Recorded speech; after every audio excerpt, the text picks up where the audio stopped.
Hey guys, I'm Ouroboros. Let's play Persona 5 Royal. It is January 26th and we were able to grab a seat, but I guess there's nothing we can do here but relax. Alright, I'm gonna take a nap. Wake me up when we get there. Yeah, there are no more books for us to read. There's nothing left for us to read on the ride to school. And as you can see, it is a cold wave.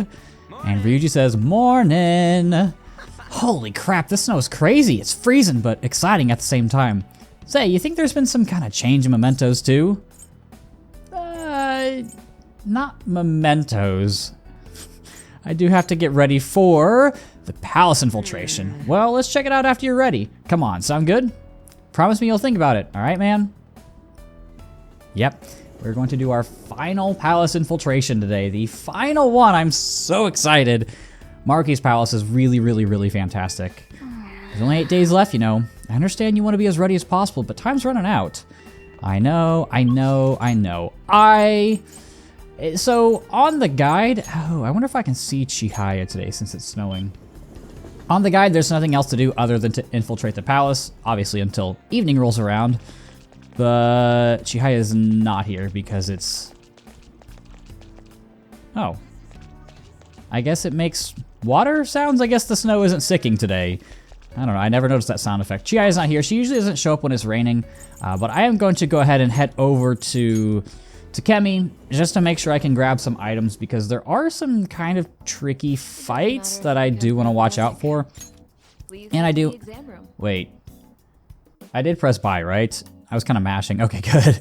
Yes, I do want to make sure I've got plenty of healing items just to be sure. I guess I'll develop a new medicine.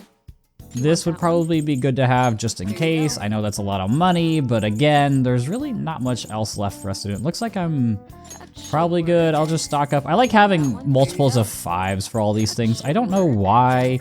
I've just always enjoyed that. So like 5, 10, 15. You want that one? That's probably good to have. Physical attacks. I'll get 5 more of the Makara Karn items. You decide. Here you go. You want that one? And yeah, it feels like I've got... only be using safe rooms, so those aren't really a big deal. That should work. Definitely want to get some of these, and now I'm suddenly very low on cash.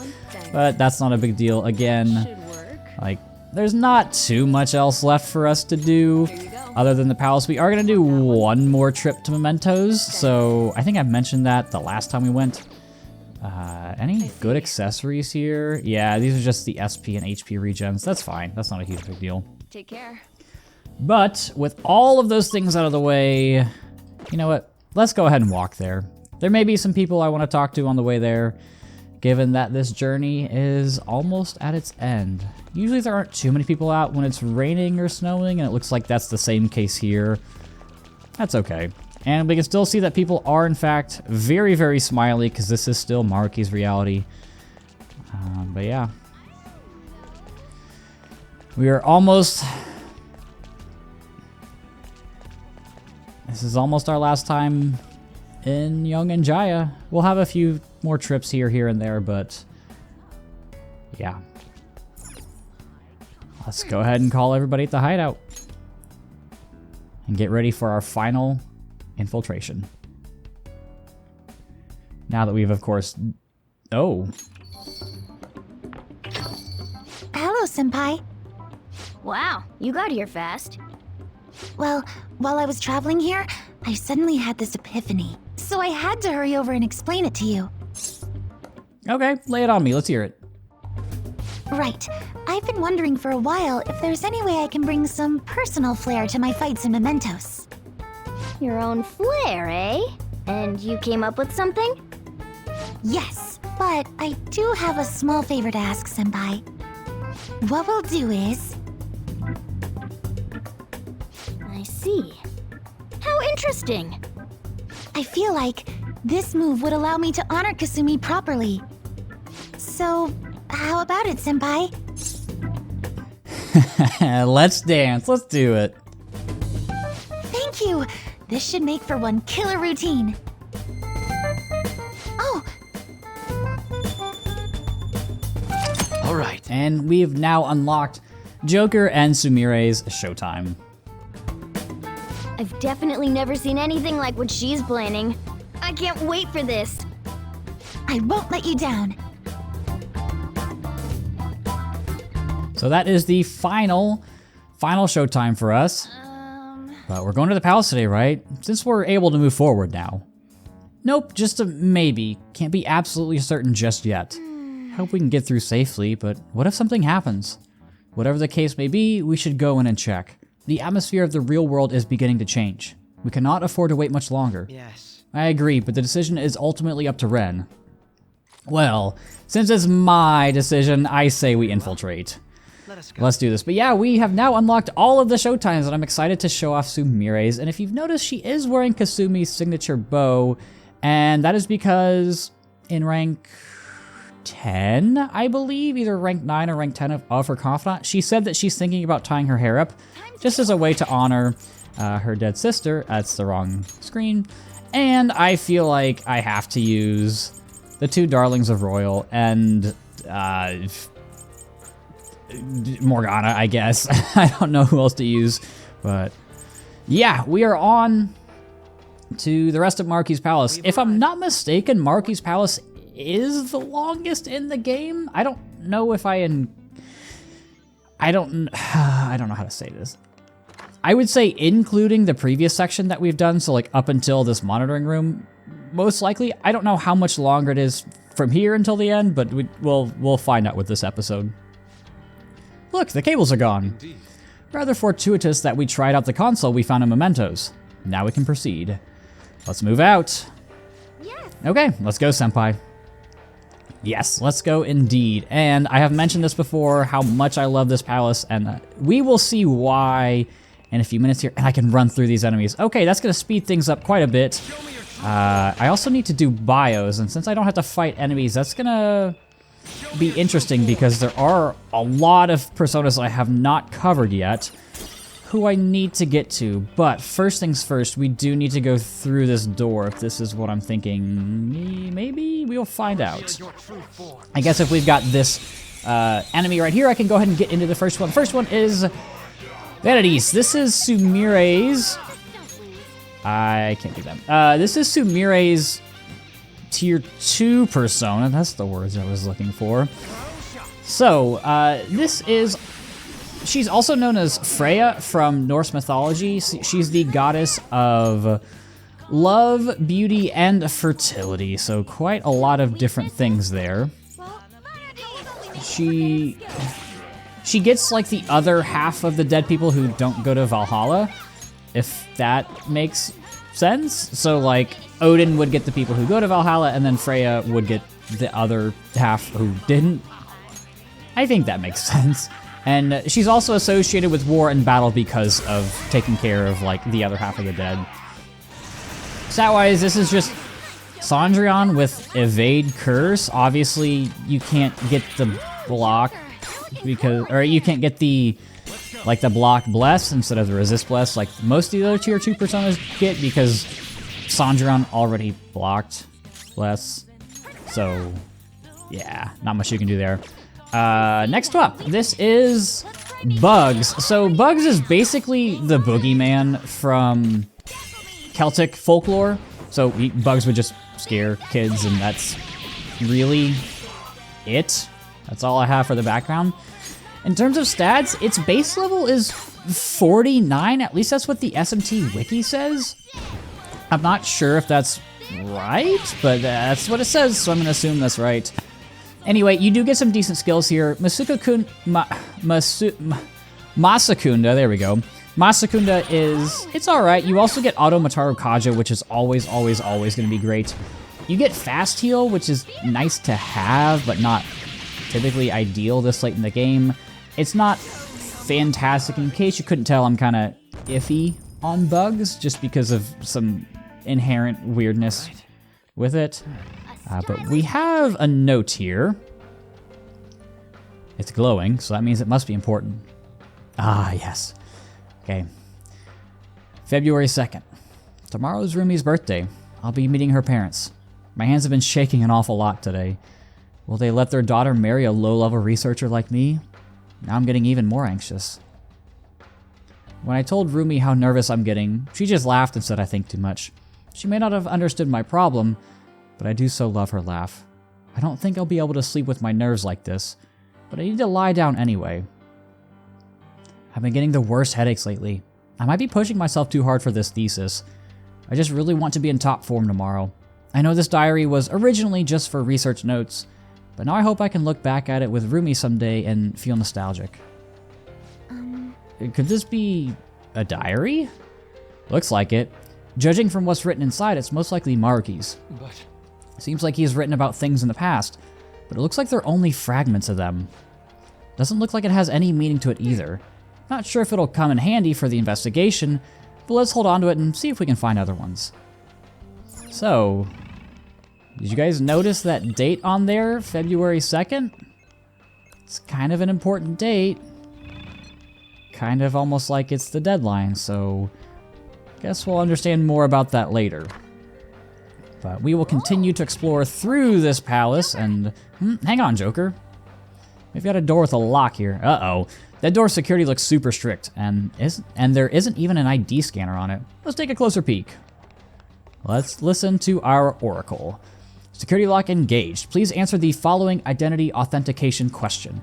What did Takuto Maruki lose in exchange for the power to rewrite cognitions? God, talked? But that's not the part that matters. What's it talking about Doc losing something? Is this some kind of riddle? It's a security question, like when you reset a password. Only the one person's supposed to know the answers. That's how you end up with the private information being used like a key. I see, so we need information on Maruki's life. Well, this is his own palace. I bet we'll find some clues to the answer if we look around thoroughly. Alright, if that's the plan, then let's just go clue hunting. Okay, well, let's listen to Skull, of all people for once. Anyway, next persona bio. This is Byakuya. So Byakuya is one of the servants of Hastur from kind of Lovecraftian mythos, all that stuff.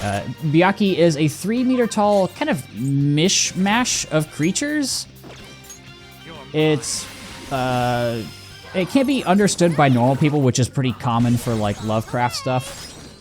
They don't need to breathe, which means that they often live like in space, and they don't appear on Earth unless they've been summoned by someone. Stat-wise, you've got 3 blocks, which is really great, but you've got 2 weaknesses. You get Death Scythe, which is severe physical damage plus a chance to fear, which is good. It's nice to be able to take advantage of technicals right now. You've got Agidyne and Miragidyne. You've got Heat Riser. You have a really good magic stat, so yeah, this is a pretty good option. Would recommend Byakuya, and it's yet another persona, or I guess shadow, or whatever you want to call it, that appears in Maruki's palace. And obviously we are very, very, very late game now, so a lot of these personas are really good. Next up is Loa. This is a spirit from Haitian mythology. It kind of exists, as I try not to die, it kind of exists between humans and gods and kind of expects to be served. So while they are a group of spirits, they are also very individualized.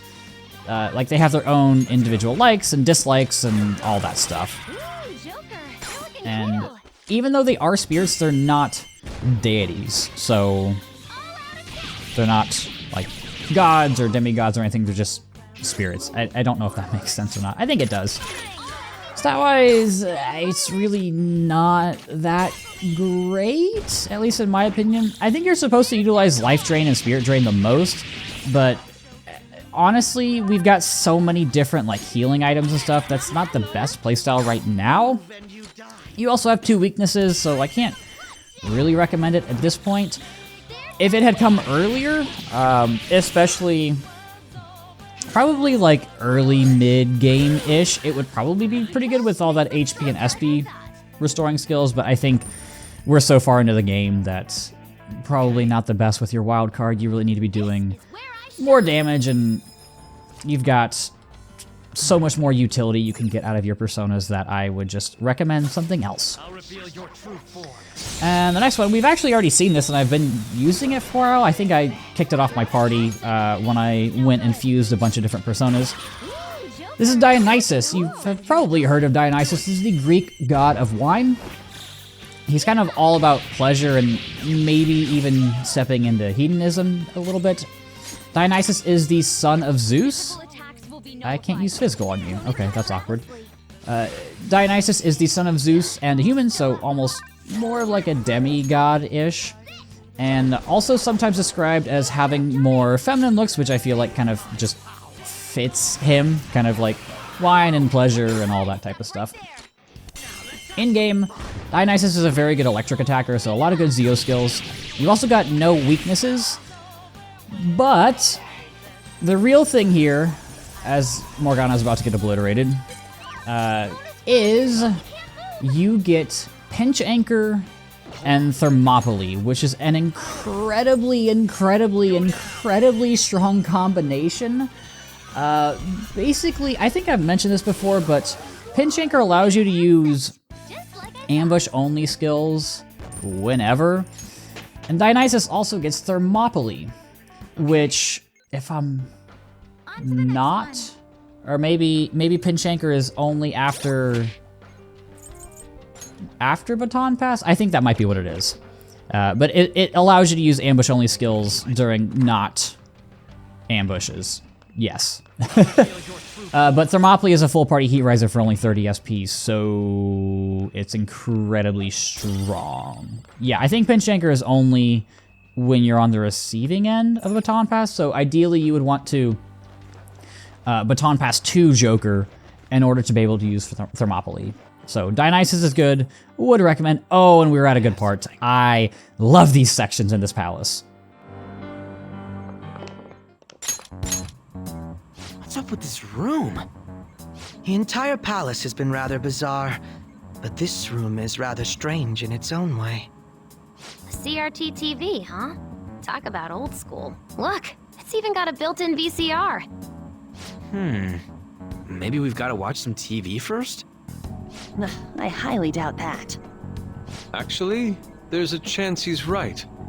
There appears to be a tape by the VCR. Well, it appears we don't have any choice but to watch the tape, do we? Of course, it could possibly just be a trap. Come on, let's give it a shot.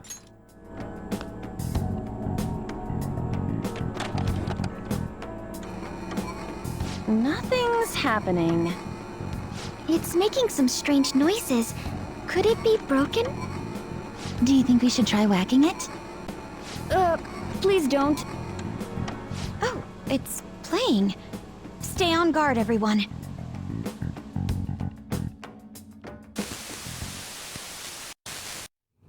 How are you feeling today, Rumi? Sorry I came empty-handed. I've just been so busy with the research lately. I haven't had the chance to pick up any part-time work. I know. I'll buy you flowers the next time I come. Do you remember that wildflower field we used to go to back in high school?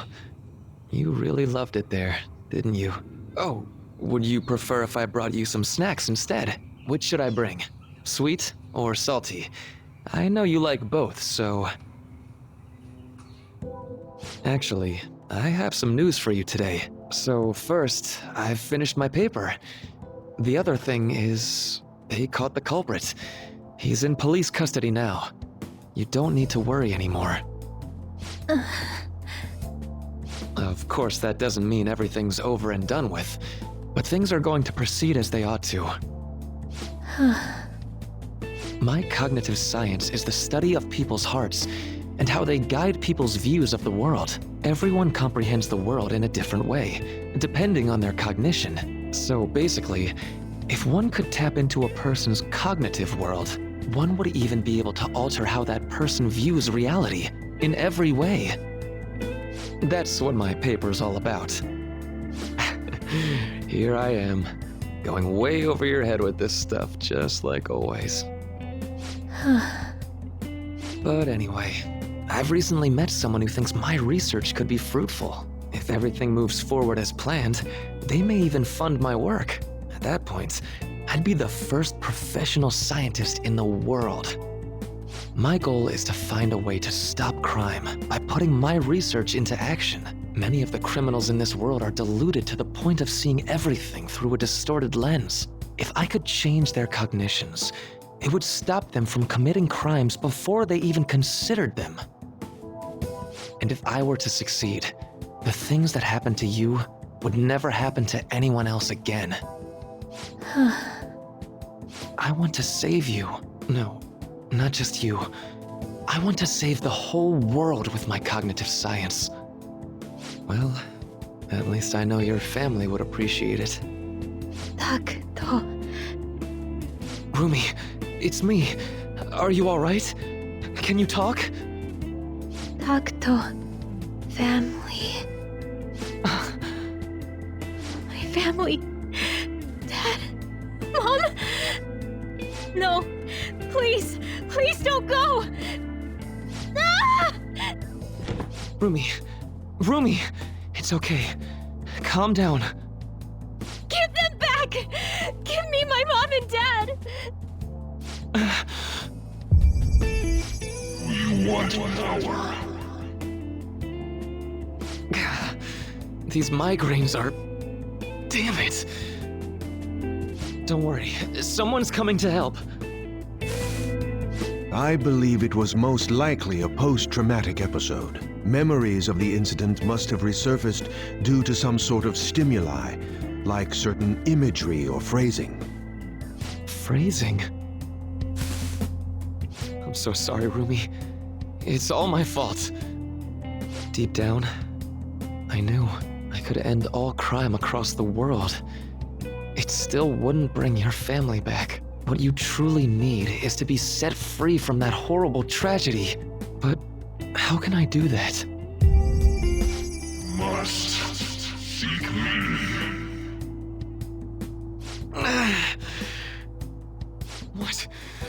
What was that? Takuto, please stop this. I want to forget. Forget? I wish I could do something to... Oh. But wait.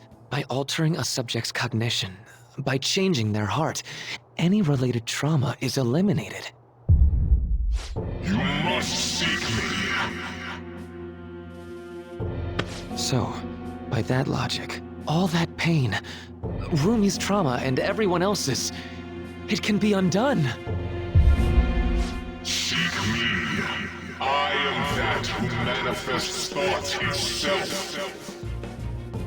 I shall echo your blasphemous fury with reality, so that we may together change the world. Now, call me forth. Yes, I'll do it. I don't care who you may be. Lend me your strength. Please, help me save Rumi's life.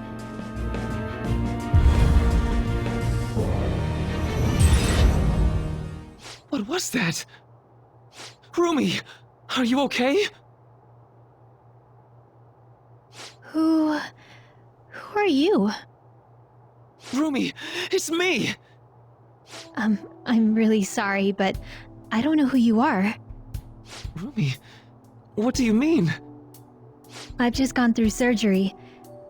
Ever since I was born, I've been unwell. I lost my parents when I was young. So I live with my grandparents in the countryside now. When you were... young? You can't. It's me, Rumi. Don't you remember me? I really am sorry, but I have no idea what you're talking about. Well, I'm going to be discharged from here pretty soon, now that I've finished my last round of surgery. I can't wait to see my grandparents again, and show them how well I've recovered. This is... were her memories actually revised? Wait, was that voice really... Are you alright? That's absurd. How could something like... Oh, I mean, it's nothing. I'm just glad you're doing better now. She remembers nothing of the incident. So, for Rumi... By the way, what are you doing in my room? How do you know my name? Oh, well, I'm, sorry. I mistook you for someone else. Another person? Yeah. My girlfriend's name is Rumi too. Really? That's so nice to hear. Yeah. Huh? Looks like I really messed up finding the right room. I really am sorry to disturb you. So I know this might sound odd, but if you'd like to meet again sometime... Thank you for the offer, but I'm sorry. I'm going to be getting busier than ever soon, so I don't believe we'll be meeting again. Really? But what about your girlfriend? She's passed away. That's why I won't be coming here anymore. Oh, I'm so sorry. I hope you feel better soon.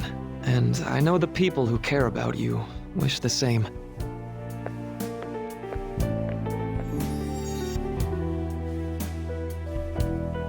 That was Dr. Maruki, right?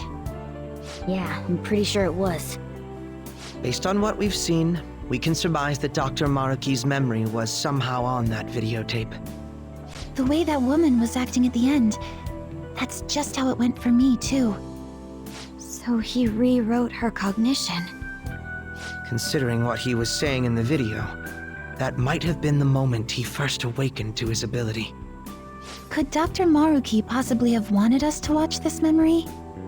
I don't think that's the case. It's possible that this is just an old memory he tried to bury in his unconscious mind. Still, if this actually occurred, there's no mistaking it for a trivial memory. This is clearly important to Maruki. Whether for good or bad, it appears that this incident is what led Dr. Maruki to his current mission. You're right. So yeah. Rumi was Maruki's girlfriend, maybe, I think fiance as well, if I remember correctly, but yeah, she basically had PTSD from... We found a treasure chest. I'm not 100% sure if they've told us yet. I can't remember exactly when they tell us, so I will let that go for now, but yeah, he was supposed to meet her parents, something happened, and then... yeah, things didn't go well. And if you notice as this wonderful scene of Die For Me plays, if you notice in that cutscene, it's very subtle, and I actually didn't notice this until somebody had pointed it out to me. When Maruki says that his Rumi has passed away, the next line that Rumi has in that scene, she doesn't have a portrait. So it really hammers home the fact that to Maruki, Rumi's gone. She's not alive anymore. So it's a very powerful cutscene, and it is obviously when Maruki first awakened to his ability of, actualization. And this is one of the reasons why I love this palace so much, is we get these different tapes. We get more of these. That's not the only one that we'll be seeing, but they do such an amazing job of just showing who Maruki is as a person, and also kind of his story, because, you know, we've seen aspects of him, and Maruki is incredibly different from every other palace ruler, where they have... all the other palace rulers are basically... they're bad people, with the exception of, I guess, Futaba, but that's different, but... in the case of Maruki, he's genuinely a good person, and he genuinely has good intentions for everybody, right? He just wants everyone to be happy. And to me, this palace represents a very... it's a very big... how do I want to... I guess like a tonal shift, but not a thematic shift. Like... you know, every time, especially, okay, like let's go back to Kamoshida, right? You go into his palace, you infiltrate, you find the treasure, you send the calling card, you're like, let's get this bastard, like, let's fuck him up. And then you get here and it's like, he just wants you to be happy. That's all he wants. He doesn't want you to be sad anymore, and he truly believes that this is the best way to do these things. And it is... to me, there's no right or wrong answer with Maruki's reality.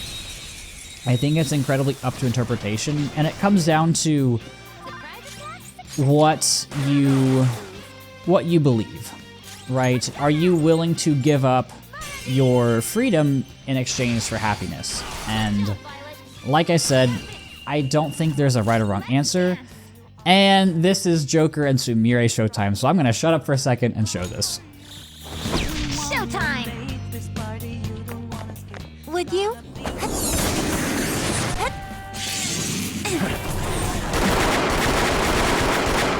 Finish this! With grace!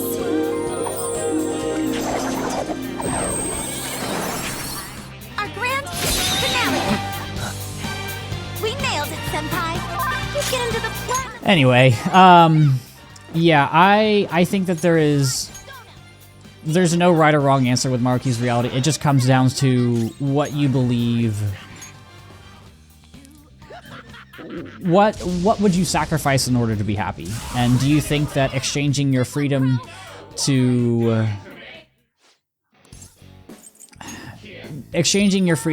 never feel pain and to end all human suffering again is a worthy exchange? And that's more of a moral and ethical dilemma as opposed to the other palace rulers who are just bad people. And to me, what I like about Royal is that it's taking these thematic foundations of being free, not letting someone control your life, all that stuff, and it's testing your resolve on all those different things. So, like, yeah, Persona 5 is about freedom and rebellion. We all kind of know that. And with this, it's like, okay, how much are you willing to give up? So that's one of the reasons why I love Royal so much. But we've got this gate. So what did he exchange for his power to rewrite cognitions? I know the answer after watching that video. I assume you know as well. You can do the honors. It says lover. It's Rumi. And if it keeps loading, it should unlock. There we go. Yeah. He traded the love of his life for the ability to rewrite cognitions. Okay. And how do I unlock that door? Did I miss like a ventilation shaft somewhere? There's got to be a way to get to it. Wait, there's a little thing over this way. Is this how I get to it? Wait, what is this? Oh, we got a map. Floor plan of the palace. It's quite thorough, and it seems that we still have a long way to go. Yes, we do. Maruki Cognitive Science Laboratory. For real? This palace is a lab? Oh. You really hadn't figured that out yet? Given Maruki's past and the palace's appearance we've seen so far, it wasn't difficult to deduce. What the hell? Shut up. This place is just so weird that I didn't bother to think about it yet. You get me, don't you, Ren? Come on, dude. No way. For real? Do you have a moment? A palace's appearance is based on what its ruler thinks of someone or something. In Takuto Maruki's case, he must think of this stadium as a laboratory. Yeah, I get that part, but why this stadium of all places? Oh, that reminds me of something I heard a while ago. Before starting construction on the stadium, there were apparently plans to build some kind of research facility. I wonder, could it have anything to do with that? It's possible, but for now, we should focus on progress in the palace rather than trying to answer some questions. I agree. So what is this way? How do I get through that locked door? Is this... Oh, this is another room. Lots of open space in here. Oh, look, a door on the other end. Let's check it out. Doesn't this look like some kind of research facility to you now? The further we progress, the more we see a palace for what it really is. Let's keep up with the infiltration. Okay, I'm gonna go back and see if I can get to that door. I know there's an elevator. Does that just take us back up to the entrance? I believe it does. Oh, how did I miss that then? Okay, we'll find out. We'll find out. But yeah, like I was saying, for me, kind of... Did that work? Call elevator.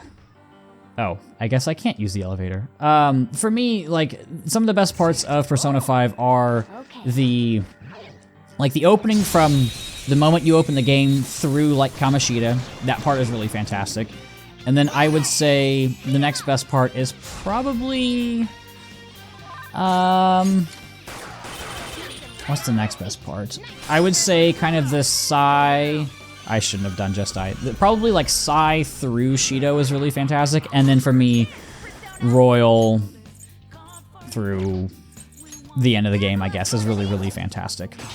That's just my opinion. You know, if you've got different opinions, that's perfectly fine, but I feel like those three chunks, those three arcs, are really the best that this game has to offer.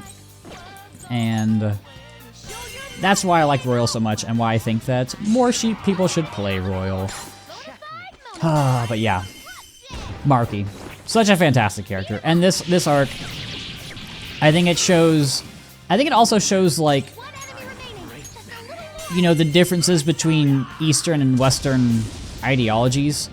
You know, from someone, you know, I live in the US, in case you couldn't tell by the American accent, I guess. Whatever, you know what I'm trying to say. Somebody from, like, Japan, which, like, let's be honest. Do I want to show this again? I just showed it. I don't think I need to. Someone from the West, like me, Western values are typically very in line with, like, freedom and individuality and forging your own path and not being controlled, right? That's a very American idea. That's something that was from the very beginning, right? With the American Revolution and all that stuff. But as somebody, if somebody in Japan is watching this or playing this game, then, oh, I didn't grab that. Like, in Japan and I guess Eastern societies as a whole, there's much more of an emphasis on, like, fitting within the collective, if that makes sense. Like, you have to be able to do what's best for everybody. And that is not something that I think people in the West remember. Like, we forget that Persona was made for an Eastern audience. And I wonder what, like, the difference would be between Easterners and Westerners and their reaction to Maruki's reality and ideology. I wonder if, like, Atlus if there would be any way to get, like, stats for that from Atlus to see the difference between who would choose Maruki's reality and who would choose the leave ending. I don't know. I doubt there would be a way for them to do that, just because that would be very, very difficult to do, because I imagine most of us, because there's a save room right before you get the option early on, and I'm just getting a million showtimes with Sumire. There's an option to save, like, right before you have the option to do the leave ending, or the stay ending, kind of right off the bat. So I imagine most people saved there and did the stay ending and then went and did the leave ending. And I also wonder if people chose the leave ending just because there's so much more content for you to do. And Maruki's Palace is fantastic, so yeah, just a thought. And we've also got another one of Maruki's notes here that I somehow missed the last time I was here, so let's take a look at it. April 9th. I can't just believe what happened. I'll never see Rumi's parents again. I don't even know if Rumi will ever come back to me. Her heart's been completely closed off ever since that day. Why did this happen? What did Rumi do to deserve this? Do we really have to just go on suffering these consequences? My headaches are getting worse. I'm even starting to hear things. Am I having some kind of breakdown? I can't lose it. I have to do something to help Rumi. No matter what it takes. No matter what it takes. Oh, he did sacrifice a lot. So these notes and the videos, these are things that were kind of planned for the other palaces. Not exactly in the same way, but I know early on in the development of P5, they were thinking of doing things to humanize the palace rulers, like to show them why they ended up so messed up, and ended up cutting it, which I think is a good idea, because, like, the palace rulers are supposed to be, like, pretty definitively bad people, and the whole thing about the Phantom Thieves is that you need a unanimous decision if you want to risk, you know, killing them, right? Because that's the risk you run, as we saw with, well, kind of Okumura, that if you mess up stealing the treasure, you can potentially kill the palace ruler, and if it's somebody who is a little bit more humanized, then maybe you don't want to run that risk, right? Obviously, Maruki's not somebody we want to kill, but if he's affecting all of reality, then maybe we don't have an option. And I finally found my way through that room and almost missed the will seed, which definitely would not have been good. I would have had to go back and find it, but that's not a big deal. But yeah, I love Maruki and all this stuff, and there should be a safe room right here, yes. So let's go ahead and go in here. And I'm already 40 minutes in, and I just got to what feels like the first safe room. And I'm going to go all the way up here, and I have basically... I started another like speedrun playthrough, and obviously, as you can see, it's a new game plus. I'm not 130 hours in, and I'm only in, what is that, April, May, June? But I'm doing that because I want to show off the platonic Christmas Eve and Valentine's dates for vanilla Persona 5, which I didn't know was a thing. So I had to do another playthrough. It's really not a big deal. I've got a decent amount of playtime, or a decent amount of free time right now, so I just had to use that save slot. And plus, I'm not really worried about, I guess, saving over previous things right now because there's basically nothing else left for us to do at this point besides Maruki's Palace. It's somewhere. I think I will go ahead and go into the other bios that I still have. My next bio, this is Macabre, so this isn't really like a being or a person or whatever. It's basically art that depicts death, and it's created to remind people of their own mortality. So basically, it's very similar to Memento Mori in that sense. Not entirely the same, but it's close enough.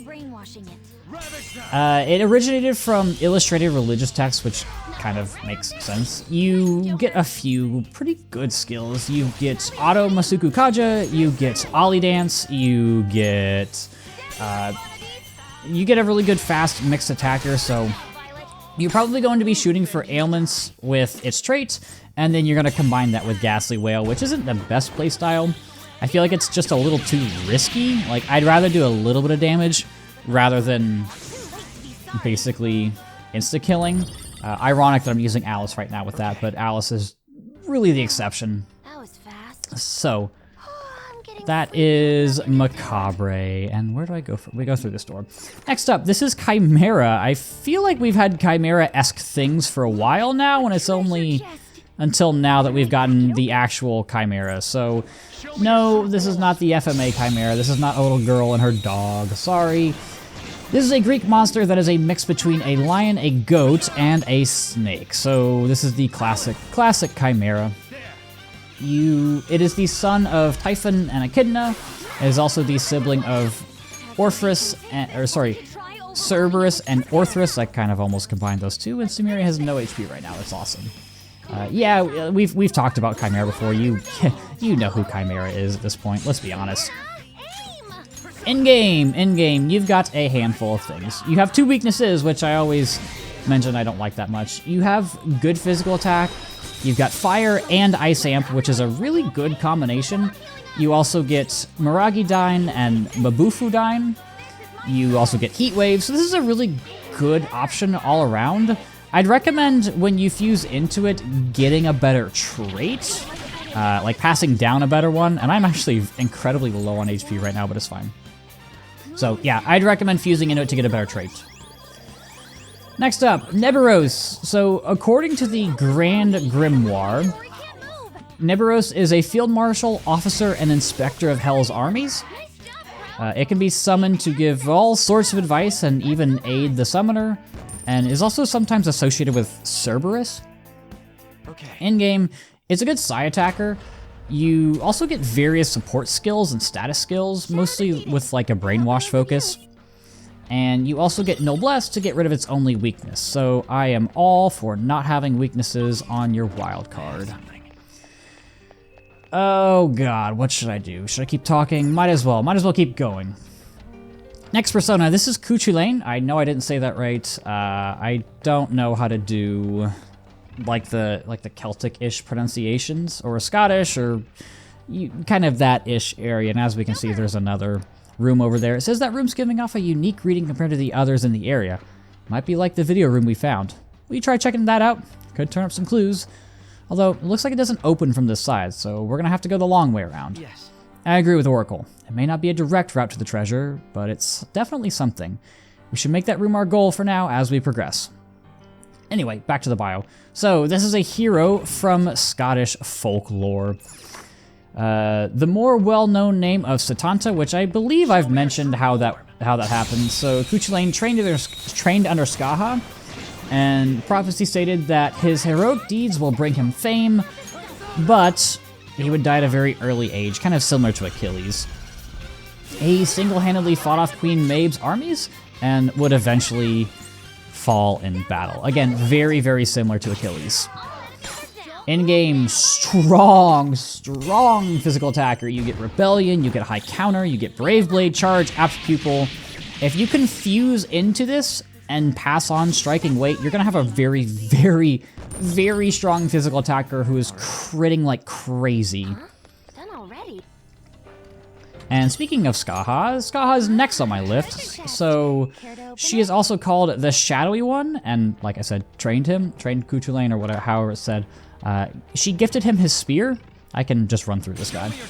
And her daughter would eventually become Cuchulainn's wife. So, oh, we haven't. Let me get through this bio first, and then I'll talk about this. In-game, good mix attacker, you've got no weaknesses, you've got Auto Tarukaja, you get Vorpal Blade, you have Freeze Boost plus Mabufudine, which is a great combination. Skillful Technique improves technical damage, so that works really well with the Freeze Boost and the Mabufudine, so that's really good overall. Skaha, pretty good persona, would recommend, great for getting technicals. Anyway, we have a mysterious enclosure here. I've never seen one of these. What does it do? Looks like some kind of experiment. From what I can tell, the dials affect the colored lights. But it doesn't seem like we need to mess with it to proceed.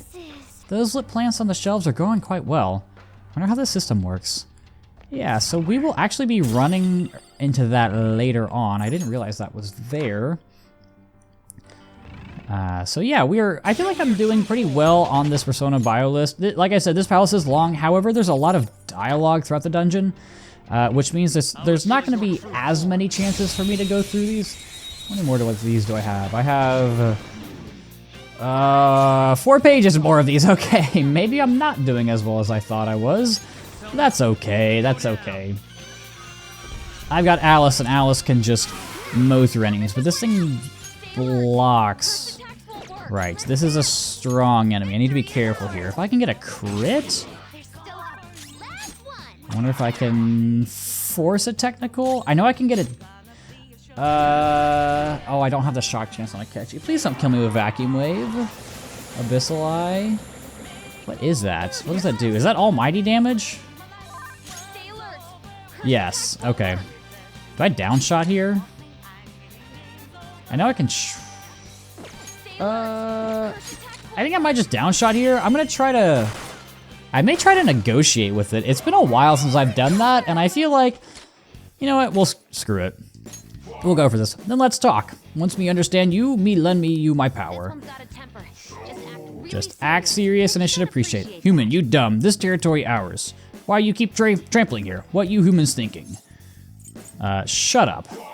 You only say that because you know have good answer. Me can tell that you incompetent. Young human, me see you make effort to talk. It's so hard to talk like this. There's something you want. There's something you want say to me, right? I want you? Or not really? I feel like it's...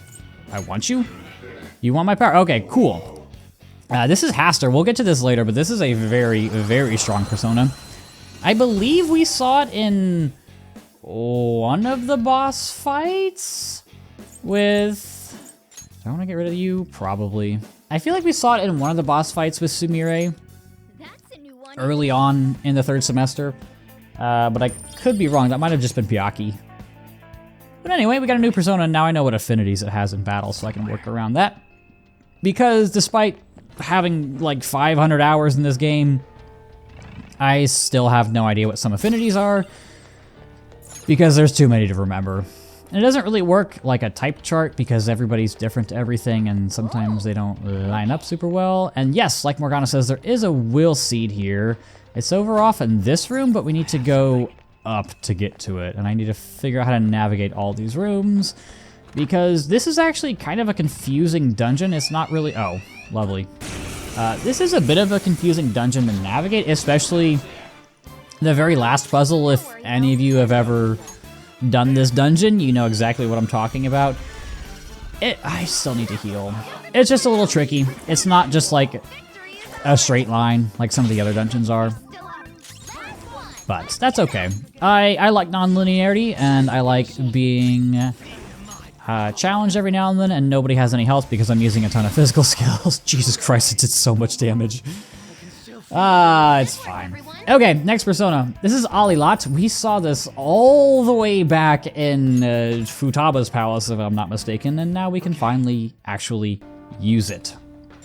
Alilot is a goddess originating from the Arabian Peninsula. What else? The Nabateans worshipped her as a mother goddess, and she's kind of similar to Athena and Minerva, but without like the war aspects, if that makes sense.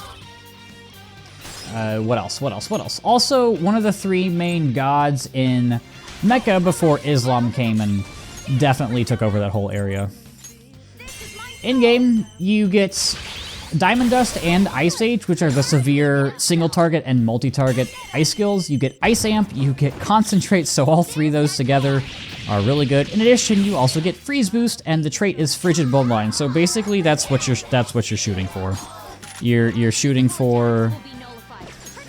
Oh, I should have died for me. Yeah, you're shooting for just using these crazy ice skills. You get Auto Maraku Kaja, which is never a bad thing.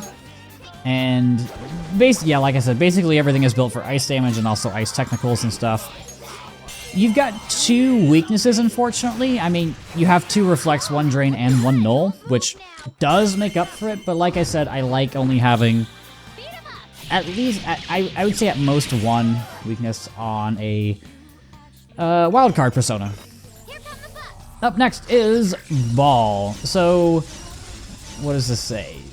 Titles that directly translates to Master or Lord. That's what I wrote down. If you can decipher that, I'm assuming that's supposed to be like the name directly translates to Master or Lord. This one Ball is a title, and that translates to Master or Lord. Isn't it great when you have to decipher your own writing? Doesn't that make you feel so smart? We've got a treasure team here. So this one specifically refers to Hadad. That is the Canaanite and Syrian god of rain and fertility. Only priests were allowed to speak its full name, and that's why he's referred to as Baal and not Hadad.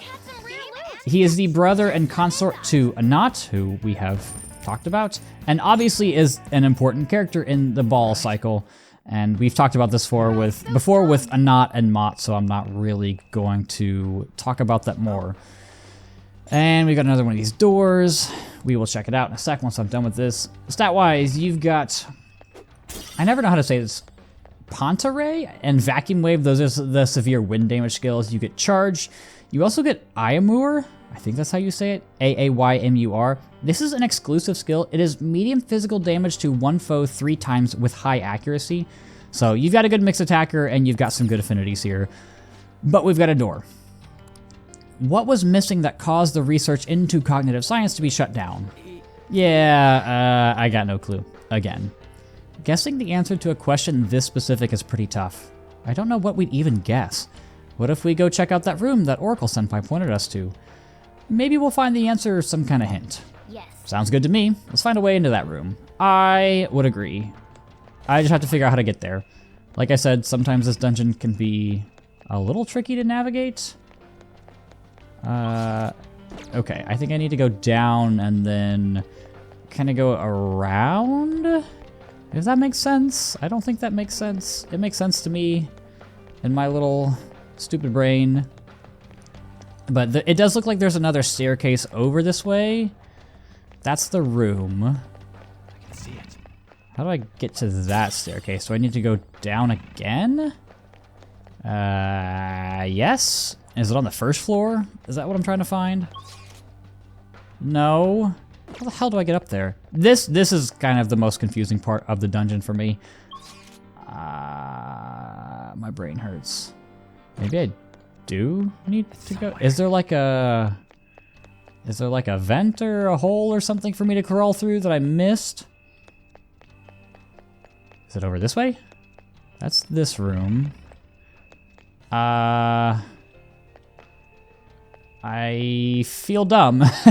I've gone through this dungeon a ton of times and I can't remember how to do this puzzle. Okay, let's reset. Let's try to go back upstairs. So I go through here, I go down, I go this way. Okay. It's fine. It's fine. It's fine. I'm fine. We're fine. We're chilling. There's no downstairs there. There's the locked... I mean, obviously I know the answer because, like I said, I've done this before. And I know I need to go over there for the will seed, but I know I need to go up to get to it. And I can go here. Is there, like, a ventilation shaft that I just missed? Oh. I'm so dumb.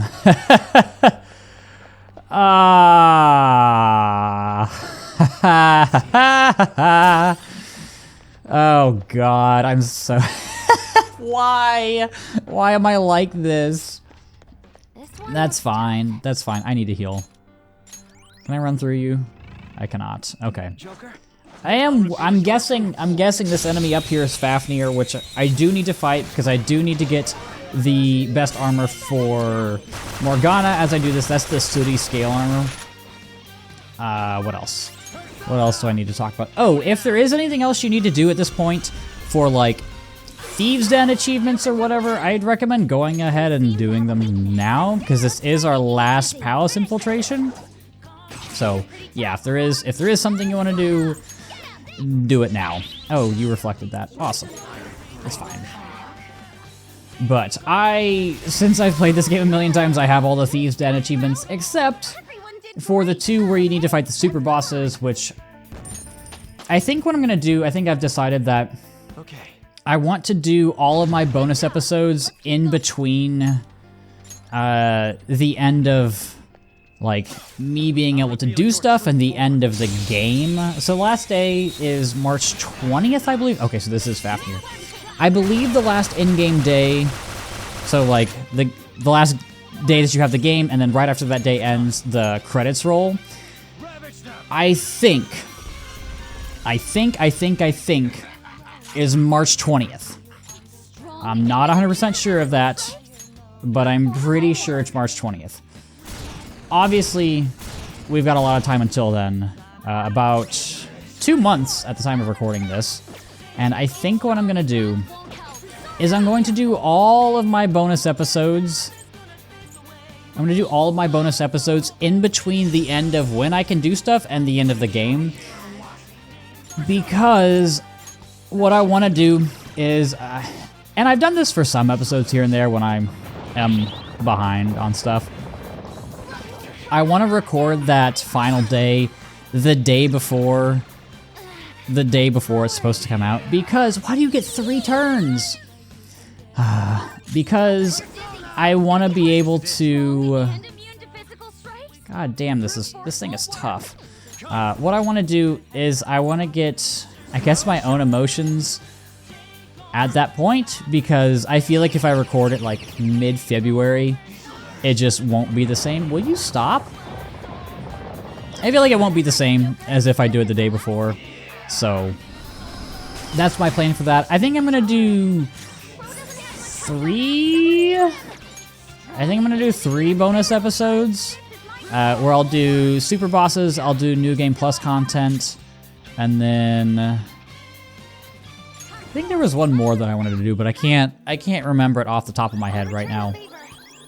But I want to do those, and then after seeing how well the premiere of words are hard. Seeing how well the premiere of the... Wait, why? Oh, I guess you block insta-kill. Seeing how well the premiere of Christmas Eve did, I think I'm going to do a premiere for not only the Maruki fight, but also the final day. And I think I'm going to move those premieres to nighttime, just because I want people to be able to watch those on the chance that they do fall on a weekday. I don't know if they do but I know I've got some people who don't live in the US, and when they premiere at noon Eastern time in the US, and some people who don't live in the US, it's just way too late for them, or way early, just depending on how you look at it. So I think that's how I'm gonna do it. Does that work? It does. Mipachi does work. So I think I'm gonna do it at probably like 6 p.m. Eastern time, just because I think it would be fun for everybody to watch together. And I do have a lot of thoughts that I'll go over at the end of the playthrough. And I've already recorded the vanilla P5 ending, but I need to do, and we get the Sooty scale armor, good. There are some things that I do need to add in, such as the dates. I've got to kind of sort all of that stuff out, and it took me so long to record all of the vanilla Valentine's dates because there's so many cutscenes in between when you kill Yaldabaoth and Valentine's Day. There's so much stuff. And it took me like, I think it took me like 2.5, 3 hours just to do Valentine's Day, and it was like probably 30 minutes worth of content. I was just like, this is so extra. Why were there no extra save dates? I guess at that point, like, there's not much else for you to do, so why would they save? But plus, like I said, I do need to get those platonic dates, which I didn't. The only reason I did that is because I didn't know that the royal dates and the vanilla dates were different, which was a nice surprise on Christmas Eve when I was trying to record that stuff. So yeah, I gotta deal with that. It's fine. So I basically have to do a vanilla playthrough where I get all of the girls to rank 10 and then also not romance any of them, so that I can get Sojiro to be like, hey, you're lonely, come hang out with me in Futaba. So that's the plan for those. And it looks like can I just jump through this? Waja! Oh, you just kick it. And then we can jump down and grab our other will seed. I was hoping it'd be a jump through like the beginning of the game when you're escaping Sai's Casino and you jump through all the stained glass. And they're like, oh, you're so extra, Joker, and then he gets caught by everybody. But we've got the will seed, the green sorrow seed. Yeah, so all of the dungeons, with the exception of, I guess, Madarame's palace, are based off the 7 deadly sins. Obviously, if there's 8 palaces, you can't do that. And so this is different as well. So you've got the Castle of Lust, you've got the Museum of Vanity, that's Madarame, and then you've got the Bank of Gluttony, that is for Kanashiro. And then Futaba is the Pyramid of Wrath, because of the wrath of the cognitive Wakaba Ishiki. And I can't go through here. Shit.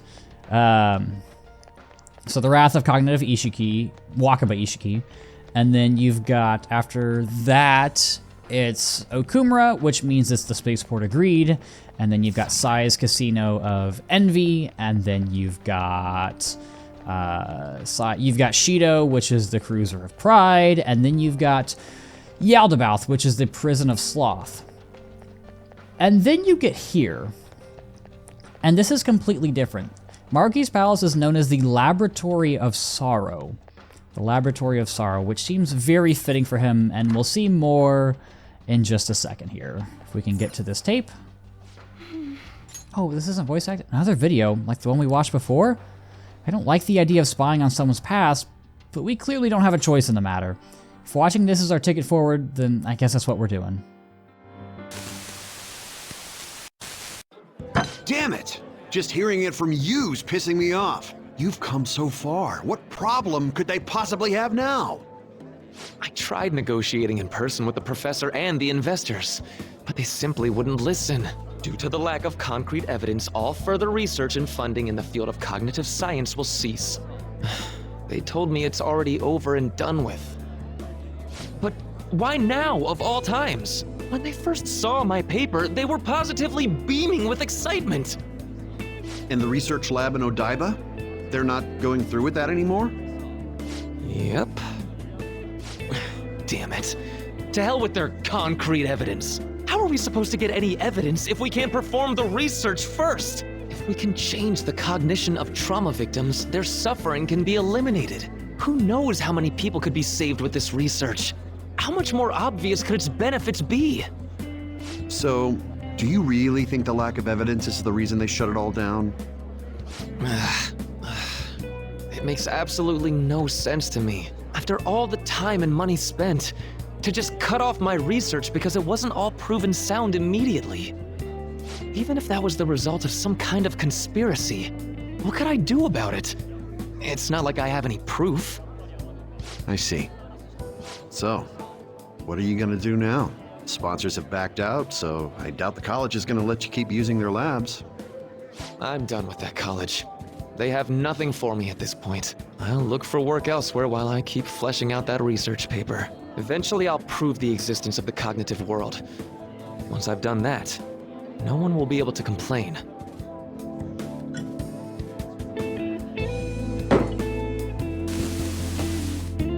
Rumi, I swear I'm going to do it. I have the power now. It cost me my life with you.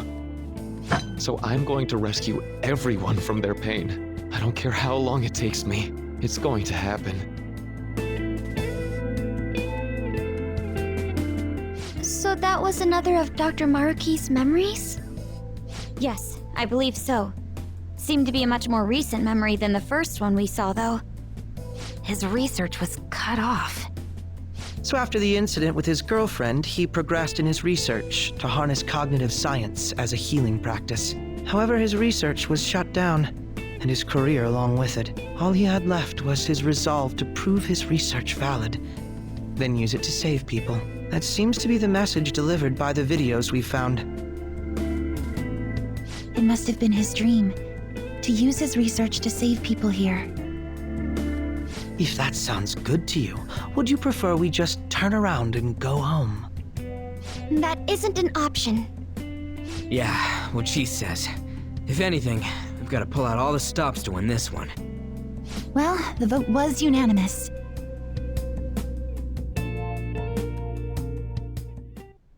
Yep, so that's just another look into Dr. Maruki's life and his cognition. And another reason why his desires became so distorted that he now has a palace. But there's nothing we can do now. We have decided to fight against his reality, at least in this series. If you will wait at least a little bit longer, you will see the difference between... How do I get to that room? You will see the difference between the stay ending and the leave ending. How do I get to that room? Because those will be in real time. At first I was like, oh yeah, I'll do this all at once, and then when I decided to do the royal, or the vanilla ending in real time, I was like, well, might as do this one in real time too. Oh, we just pop out here. Okay, that's fine. I think I'll do one more bio real quick. This is Belial. This is the 68th demon in the Ars Gotia. He is one of 4 princes of hell, and he rules over the north. His name literally means worthless in Hebrew, and he eventually came to represent the devil himself. He is also said to bring wickedness to man. In-game, it's alright. You get Curse Amp and Egeon and Maegeon, but outside of that, nothing too stand out. I mean, you do get Demonic Decree, but I never understood that. Like, it reduces enemies' health to 50%, but why wouldn't you just go for insta-kill at that point? And it doesn't work on bosses either, so I just... That and, what's the other one? Is it like Holy Judgment or something? The blessed version of Demonic Decree. It just... those skills never really made much sense to me. But who knows, I could be spouting nonsense, and I just ended up here. Awesome. So that's one. I'm trying to look for the locked door. Where the hell do I... Where was it? Okay, so I need to go down, and I think it's off to the right side of these kind of areas. So I need to go downstairs? Okay, and this should take me back to the video room. Is it on this floor? Maybe it is on this floor, and I just missed it. Is it over this way? No. So I need to go... Do I go down again? Where do I go? That ain't it. So it's up. Do I just need to go up one flight of stairs? Is it this staircase, please? Yes, okay, it's right here. There we go. So what does it ask us again? What was missing that caused the research into cognitive science to be shut down? That is evidence. That is correct. And if this would load faster, we would be able to get through. And there we go. Yeah, it opened. Let's get moving, Joker. Oh, come on. Is the next question going to be, what's Maruki's favorite snack or something? Chill out, Crow. Chill. It's a palace. It's supposed to be on the nose. That's how it is. I think this is the good section that I'm thinking of. Yes. Oh, I love this area. It's so good. There's like no fighting, but it's just a really cool area. Hold a moment. This is quite the change in environment. Where are we now? We are in the cognitive science laboratory, as it says right there. And then the person says it's the psychological exam room. We conduct psychological tests so that we can offer patients the happiest and most ideal realities. If you're interested, please proceed down the hall and through the door to access the information panel.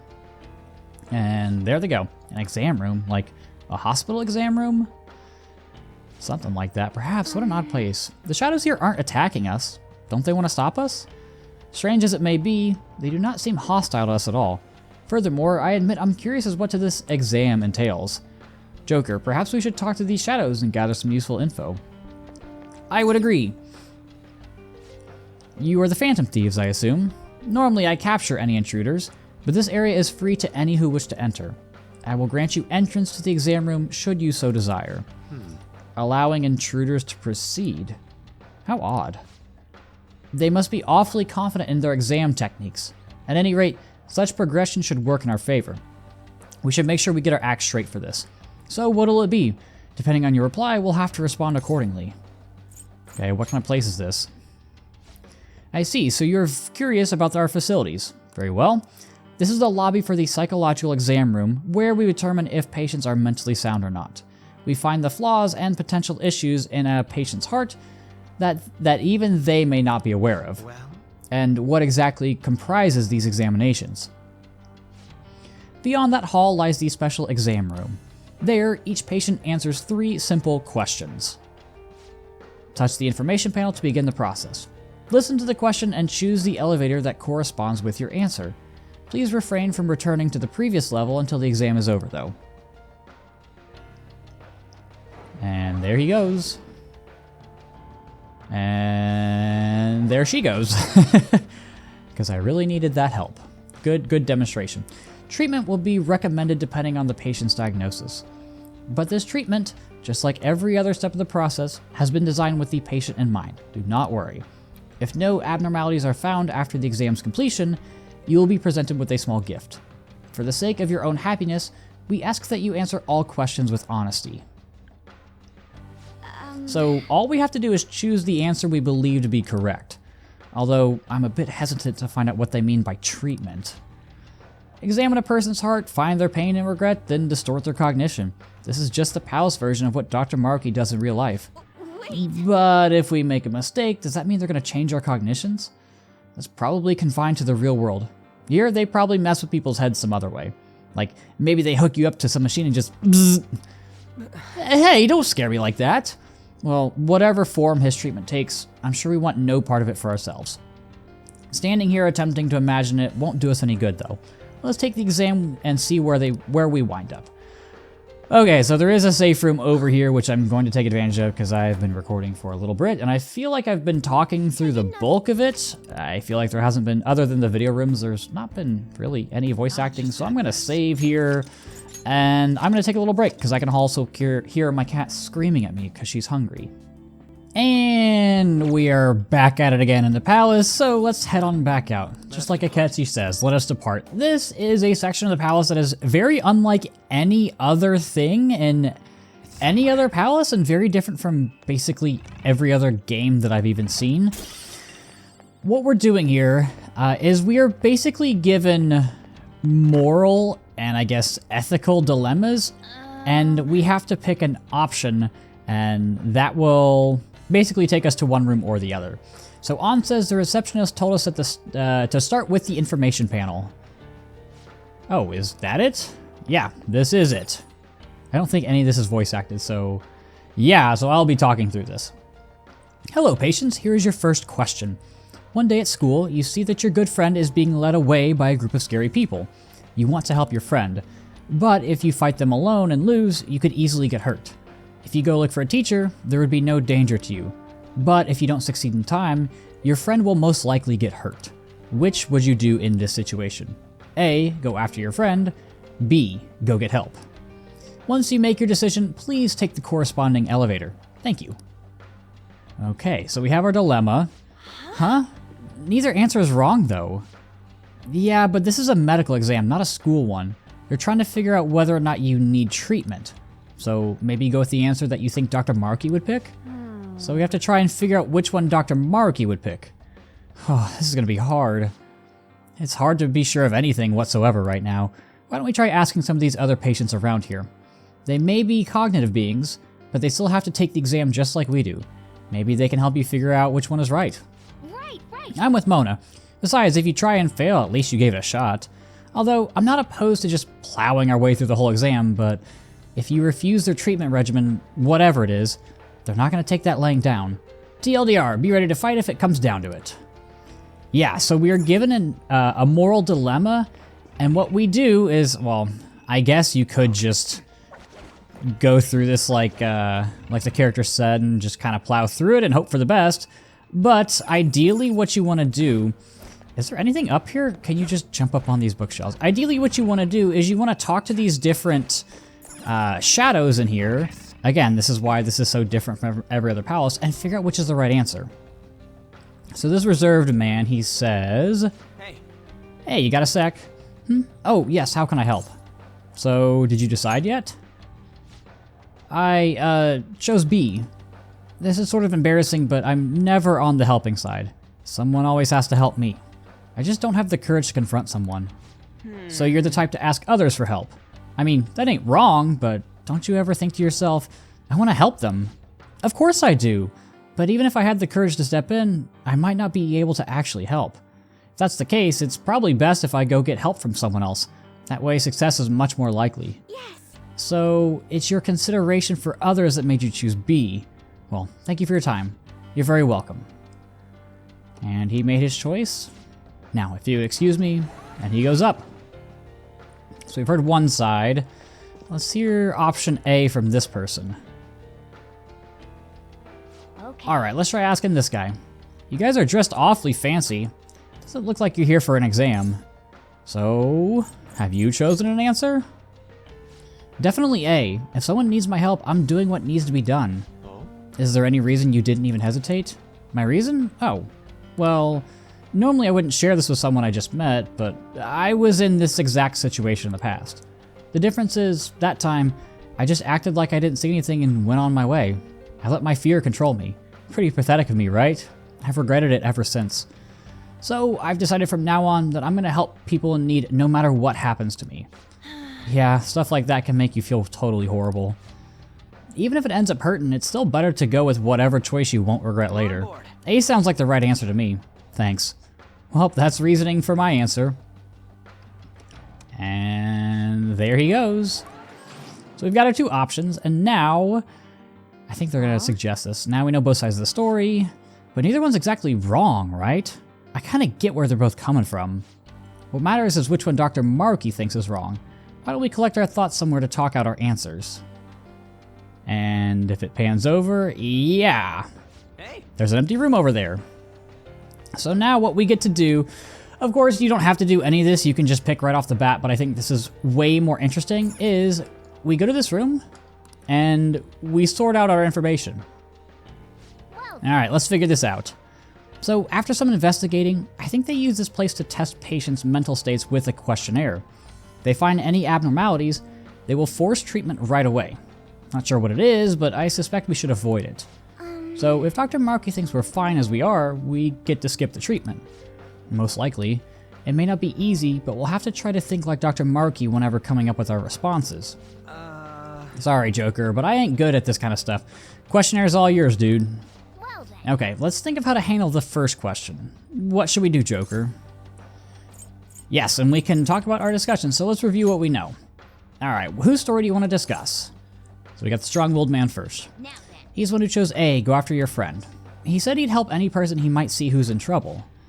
He had turned a blind eye in a similar situation in the past.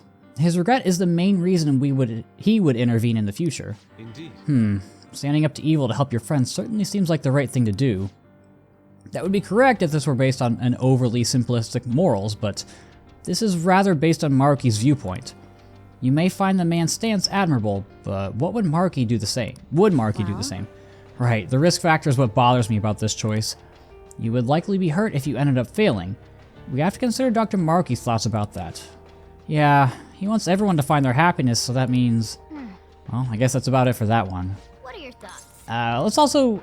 I think I'm going to go through all these. I feel like the dialogue is important, and like I said, this is something different from everything else we've seen so far. He's the one that chose B, go get help.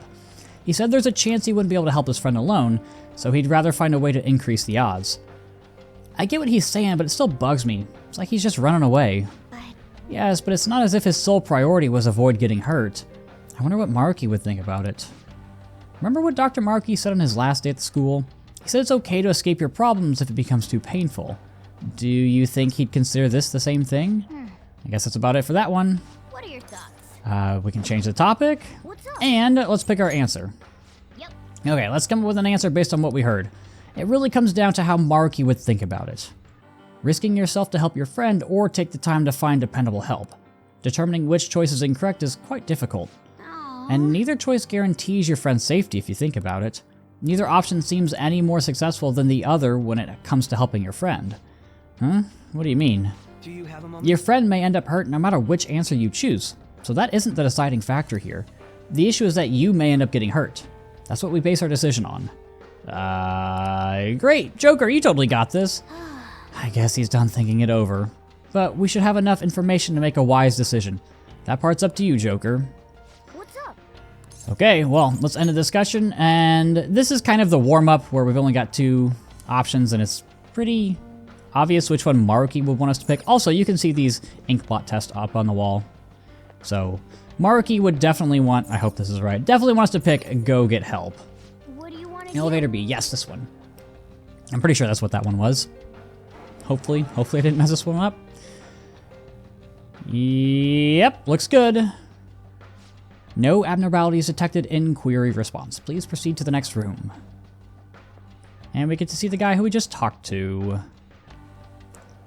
Oh, you too, huh? They're calling this an exam, but all we're doing is walking along this one path. No bad news so far. I guess that really was the right answer. So it's better to just run from some shit than try and help? I don't buy that. Maybe it means Maruki believes it's best to find a way to avoid getting hurt. Nice running into you here, actually. You can have this. They were passing them out to everyone here, but I got more than I need. We get a stronger lift S. I don't remember what that does. It appears we've yet to finish the exam, though, if you'll excuse me. Okay, well, let's keep it up. And if you can look at the map, you can see if we did pick the other answer. I think I can go through that door. Oh, well, we made it. The second question appears to have 3 possible answers, though. Let's find out what we're dealing with this time. So if you go through this door, you can see... I guess we may as well check. Yeah, there's an enemy for us. Oh, I thought I sent someone. Maybe I just need a break. I've been helping patients with no end in sight. This is no good for me. Shadow. It's rather easy to imagine now what would have happened had we chosen A instead. Looks like we were right. Choosing the answer that Maruki would believe is correct is the safest way for us to advance. Well, let's just sneak away. It'd be a pain if we had to deal with that. Yeah, so if you get the answer wrong, you do go into a fight.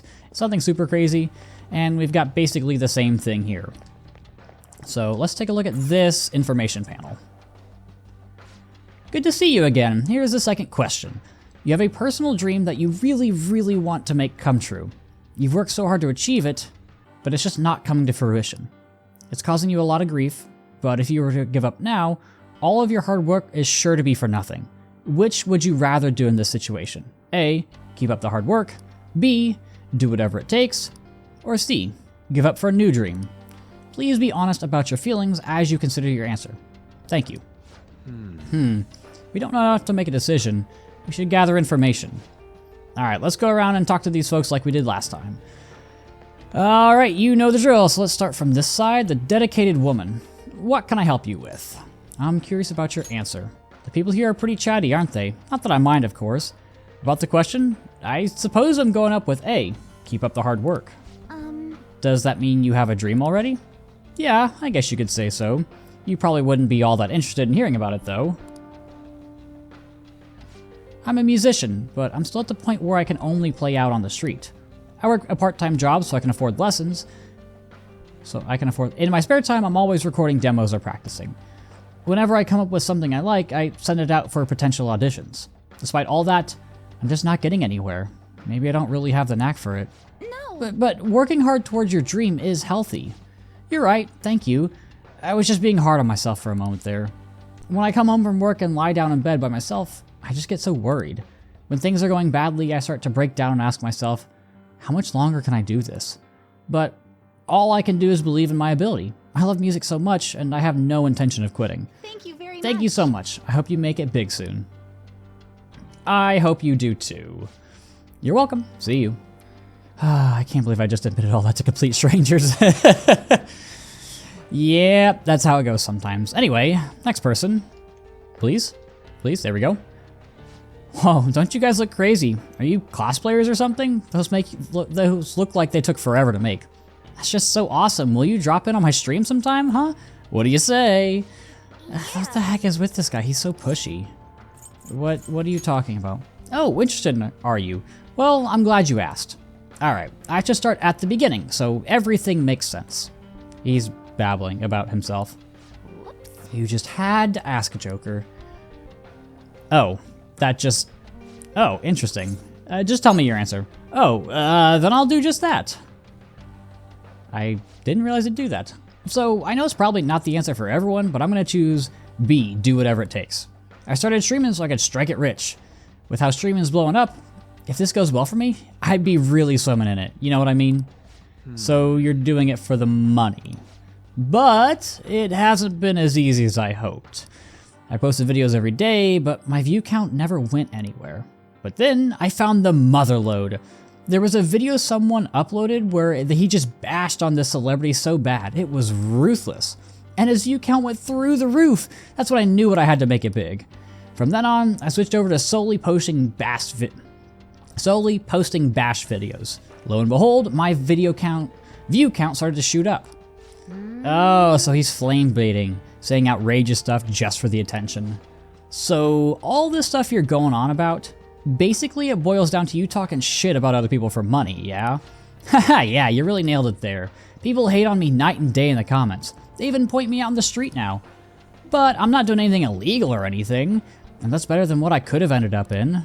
I walked away from my job because the stress was killing me, and then it became a real burden to my parents for a while. But if I'm a famous streamer, I can make enough money to survive and pay my parents back, right? Right? I don't know how I should feel about all this. You spread negativity, but it's not entirely for personal gain. Are you guys getting an interest in me? Maybe we can come up with some kind of collab together. Yeah, whatever. Just go already. And don't forget to subscribe. Hit the bell notifications. You can get Prime with free. You could get subscribed for Twitch Prime with free with your Amazon account. Smash that like button. Follow me on MySpace and Google Plus, and I don't know where I'm going with this. What does this guy have to say? Which one are you choosing? This? Does it actually matter? I'm pretty sure it won't make a difference. Well, if I have to choose, I'm gonna go with C, give up for a new dream. I mean, the other ones apply even less to me than that one. What do you mean? Don't you want to make your dream come true? Whoa there, hold on a sec. That's like for people who have big dreams, right? Besides, trying hard isn't actually gonna solve anything. Why wear yourselves down to nothing over some dream? It'd be a lot simpler to just choose an easier one. I personally believe that pursuing something is a wonderful thing. Suppose it depends on the person. Probably, yeah. I just got tired of doing stuff like that. So, I just quit. If I had a dream that I actually cared about, it might be different. But I don't have anything like that. Failing after trying your hardest hurts the worst. That's what it all boils down to, you know? So he's avoiding dreams that might not come true because it's easier. It's not the worst advice, but still. Alright, well, that's the 3 of them. He's taken his elevator up. And let us discuss. I think we've heard all sides of the situation. Perhaps we should gather somewhere to discuss it. I just said that, Sumi. Anyway, I'm gonna grab these little heart things, a tangled USB cord. In the metaverse. And another one. Why are there so many over here? Are those charging stations? Shall we begin? So, let's go ahead and review everything. Well then. Let's review what we know. Alright, so whose story do you want to discuss? Let's start with the dedicated woman. She was a musician. She said she's gonna keep trying until she makes it. Yes. Yeah, she said she loves music so much, she's gonna keep pushing herself until she succeeds. I don't want to be presumptuous, but I don't think Dr. Maruki would deny somebody the pursuit of their dreams. But she isn't succeeding at her dreams. At least, not to the degree she desires. As she said herself, she does worry over it a great deal. If Maruki considered that to be harming oneself, I guess that's all we got out of that answer. What are your thoughts? And the energetic guy. B, do whatever it takes. He said he planned to strike it rich by uploading intentionally controversial videos on social media. I mean, he said he was doing it to help his parents, but I don't think talking shit about others is the best way to do that. Even if he's got issues to deal with, flame baiting for attention is just too crappy. What do we think Dr. Maruki's take on that would be? It's ethically wrong, so I'm fairly certain he wouldn't approve. It doesn't just hurt others either. It damages the psyche of the person being negative as well. Even if he claimed it's doing him good, I don't think this is the right answer. And now for the last one, the dispassionate student. He's the guy who chose to give up. He said he doesn't have any particularly big aspirations. Yes. Yeah, he said he disagreed with the other 2 options more than that one. He said pushing oneself to succeed isn't worth it. I suppose I understand where he's coming from, but I can't agree. He said going after an easy dream is better than getting hurt by trying to succeed and failing. I guess he prefers things easygoing. Indeed. But if one lives in fear of injuries, nothing good can come to fruition. Throughout the history of art, creators face their... Yeah, got it. Okay, a no vote from Fox. Moving on. Okay, so that's all 3. Now we need to pick an answer. So the question is, what do you do when you're working hard but still can't make your dream come true? Let's think of this from Maruki's point of view. Well, in that case, Dr. Maruki isn't just caring, he's willing to speak up when something's not right, too. When one of the higher-ups at the school threatened my honor status over my tournament results, Dr. Maruki had my back the whole time. So, I don't think he would be okay with using a method that would bring harm to someone else. Yes. Even now, he's trying to save everyone by giving us a reality where we're all happy. With that in mind, that would leave us with either A, keep up the hard work, or C, give up and find a new dream. Well, If the last question is anything to go by, the correct answer is the one where you don't risk hurting yourself. It may help to bear that in mind. Keep pursuing the dream or give it up. Which one would hurt more? what are your thoughts? Okay, well, Right. that's it. This one is a little bit trickier, but if you keep working and never fail, you're always going to get hurt. But we've actually seen an instance of this already in a text message from Yusuke. He had a classmate who was an artist who switched to being a very, very good archer over at Kosei High, which is where Yusuke and Hifumi go to school. And apparently they're very, very, very good at archery and have never even thought about doing art. So this answer is C, give up and find a new dream. Yeah, so this is one that we have seen in the past. And this last one is actually a little tricky. I think the last one I messed up on my first playthrough of this. No abnormalities detected in query response. Please proceed to the next room. I guess we were right, but I'm not sure how I feel about that. What's up, dude? Oh, you too, huh? Who wants to get all serious about stuff, am I right? It's not that we agree with you, we were just trying to avoid the wrong answer. What do you mean, wrong answer? There's no right or wrong answers here. Don't get so stressed over this. Those guys seem like they know what they're doing. Oh, wait, let me give you this before I go. We get harder core S, okay. I handed them out just a second ago, but I don't need it. What do these things do? I actually don't know. See you around, cosplay kids. Dr. Maruki thinks people should give up on their dreams? More accurately, he thinks people shouldn't cause themselves pain in the pursuit of their dreams. Something to that effect. This exam is likely intended to filter people who are inclined to do such a thing. At any rate, contemplating the completed questions is nothing but a waste of our time. I don't know about that. I feel like this is a very interesting... Oh, these are... Okay. I feel like this is a very interesting ethical dilemma, which I feel like I've talked about plenty. But we are on to the final room, and there are 5 options here. Yeah, we've got 5 different options. 1, 2, 3, 4. Ah, man, we got 5 choices this time? Yeah, I said that, Ryuji. My brain can't take this shit anymore. Can't we just pick a random elevator and be done with this? I understand how you feel, but we can't give up before we've even tried. Come on, let's see what our question is. Oh boy, this section is surprisingly long, and I feel like I had to just talk consistently throughout all of it. Welcome back yet again. Let's move on to the third question. You've gained the power to steal people's hearts. Thoughts, emotions, information. You can steal all of it from anyone in the world. Not only that, you can use this power without fear of ever getting caught. In this scenario, which sounds closest to what you should do? A. Steal something valuable. B. Never steal anything. C. Steal my own heart to heal. D. Steal evil hearts to fix society. E. Steal the heart of... Steal the one I love's... Steal... Steal the one I love's heart. I feel like that's phrased oddly. Please follow the previous procedure to answer the question. Thank you. What? Is this question about us? Well, obviously D. Let's roll. Yeah, actually use your brain. You're not even trying. So the conditions this time are that we won't be caught and that we can only choose one use for our ability. We should bear those in mind as we consider our answer. Assuming you have a mind in the first place. Hey, ragging on Mona. No. Yeah, thanks, but I don't think I was the one being insulted there. Oof. And there is a grapple point up here. I knew there was something over here. I don't think this is a will seed. I could be completely wrong. Maybe this is a will seed. Maybe this is a will seed. Did I mess this up? I don't know. We'll find out. This place. Look, outside the window. That's where the elevator leads, right? Well, they did call it an exam room. They could very well be monitoring the psychological state of every patient in the room. You mean they might have been watching us this whole time? That's so creepy. Creepy's right.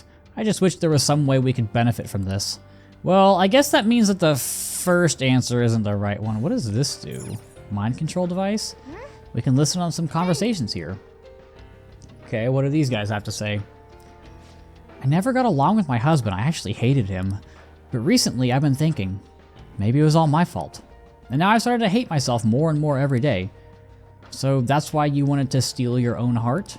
Well, worry yourself no more. This treatment will instantaneously bring you your happiness. Come on, man. Damn, they're just throwing treatment at her right away. Her reply was C, steal my own heart to heal. Admitting to having a problem is practically begging for treatment in this place. Okay. So I guess that knocks out... Is this C? Oh, I guess that's C. Okay, so the far right-hand side one, I guess, is C for some reason. But we go up here. Can't go through this door because it's all grayed out. And then over here is another control room with an enemy that I can just run through. Yee! That's fine. And I guess there's one more that we can look at. Hey, look, a shadow. That must mean... Okay, this is another incorrect answer. This will narrow it down to just 3 options. I've always been popular with men. Never had a problem getting a boyfriend. But the person I loved the most would never even look at me. Then one day, I saw him with someone who I figured was his girlfriend. So I thought, if only I could steal his heart. I see. That must have been very difficult for you. However, the ideal reality is one where every single person is happy. Such self-centeredness has no place there.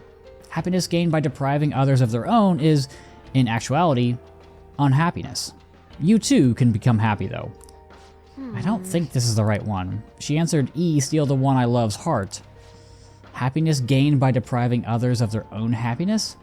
I have no idea what he means by that. Honestly, that sounds a lot... I don't want to say exactly like what Maruki is doing, but it does sound at least a little similar. Can I just die for me here? Use the move die for me? You don't like... Yeah, I can just... Aha! I cast Teddy Bear, prepare to meet God. Treasure Demon's done for. Anyway. So, we have narrowed it down to... I think C and E were the ones that... Yeah, I think C and E were the ones that were incorrect options. So that means that we have to figure out between the other three. I honestly forgot that was there. Is there anything over here? It doesn't look like it. That's okay. I don't even know if I saw that little area my first go around doing this. And if we do the same thing that we've done... Oh, wait, what? Shouldn't there be an enemy here? Am I crazy? That was the wrong option, right? What is going on? I am confusion. Huh? I also see an extra room on the map here. And is that just above me? That's probably just above me. Okay. Anyway, I'm getting so off topic. I like the... I like it looks like he's sneaking around. I don't know why. I think it's funny. What do you have to say? Oh, were there people I could have talked to before going up there and I just missed them? That's probably what happened. Man, you all look so tense. Did you come here to be happy too? Something like that. I mean, everyone wants to be happy, right? I know I do. Have you decided your answer yet? Huh. I guess after thinking about it, I'd pick whatever would get me the most money. I know stealing isn't the best behavior, but we all need money no matter what, yeah? I work in fashion retail. My dream's to open my own boutique one day. And that's not something I'm gonna be able to do without money. I know that for sure. So you'll choose A, steal something valuable.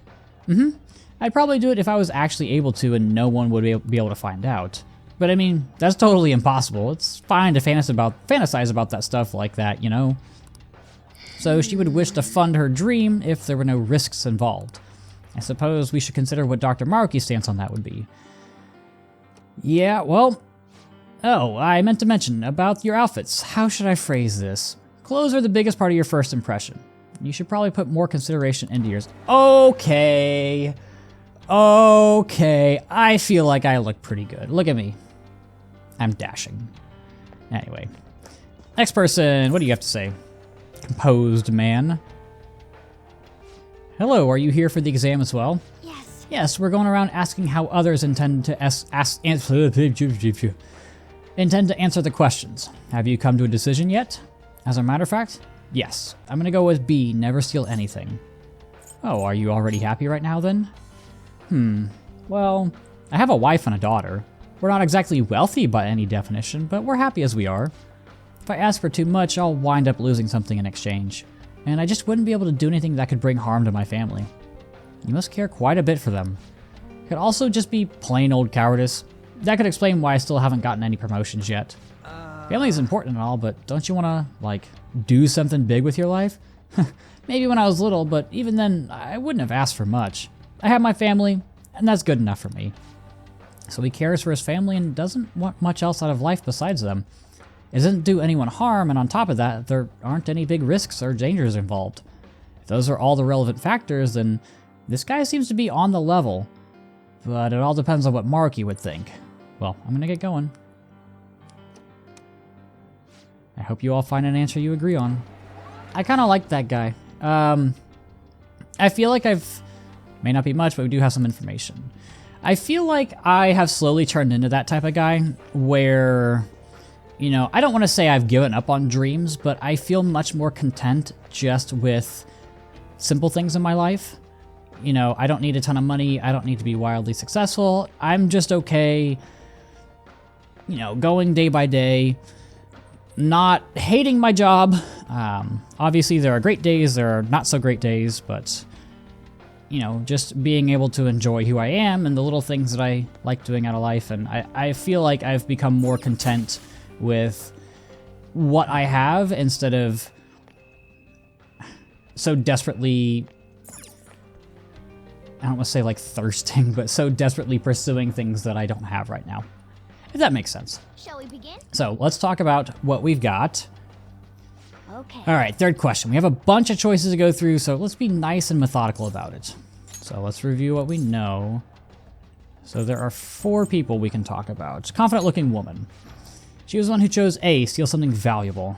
She aspires to have her own store someday. She said if she wouldn't get caught, she might do it so she can make her dreams come true. I can relate to her problem. It seems one can never have enough money. With enough money, I could buy all the art supplies I need.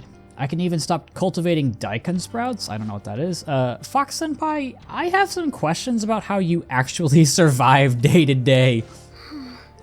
We will fill you in later. So that's the gist of that person. What are your thoughts? Composed man. He chose B, never steal anything. He said he doesn't want much besides his family. He said he's happy enough being with them. Well, if he's happy, doesn't that make it a good answer to Maruki? But there was something about how he said it. He said it was good enough, right? He may be happy, but I don't know if that alone would suffice for Dr. Maruki. That about sums up that one. What are your thoughts? Depressed woman, oh god. She chose steal my own heart to heal. Well, we saw how that one goes, wrong answer. I mean, is it really so bad to be able to recognize your own faults? Not at all, but consider where we are. If you claim to be unwell in an exam room, you're getting treatment. Okay, and then the last one, the heartbroken woman. She chose E, steal the one I love's heart. We all saw how that one just ends up in treatment time. Indeed. And I believe that's the correct reaction. I have no tolerance for people forcing their will onto others like that. Okay.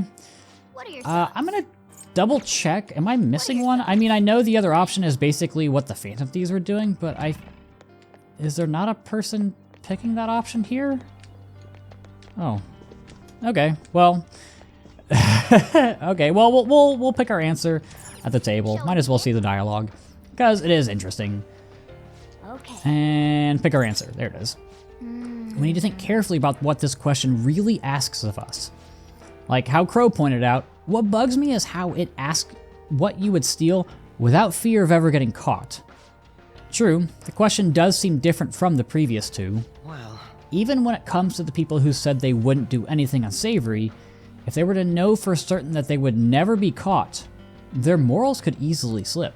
Perhaps Maruki is trying to catch such selfish individuals with this exam. Yes. We saw what happens to anyone who answers E.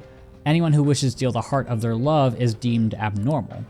We should exclude the options to steal for superficial reasons. That eliminates both A and E.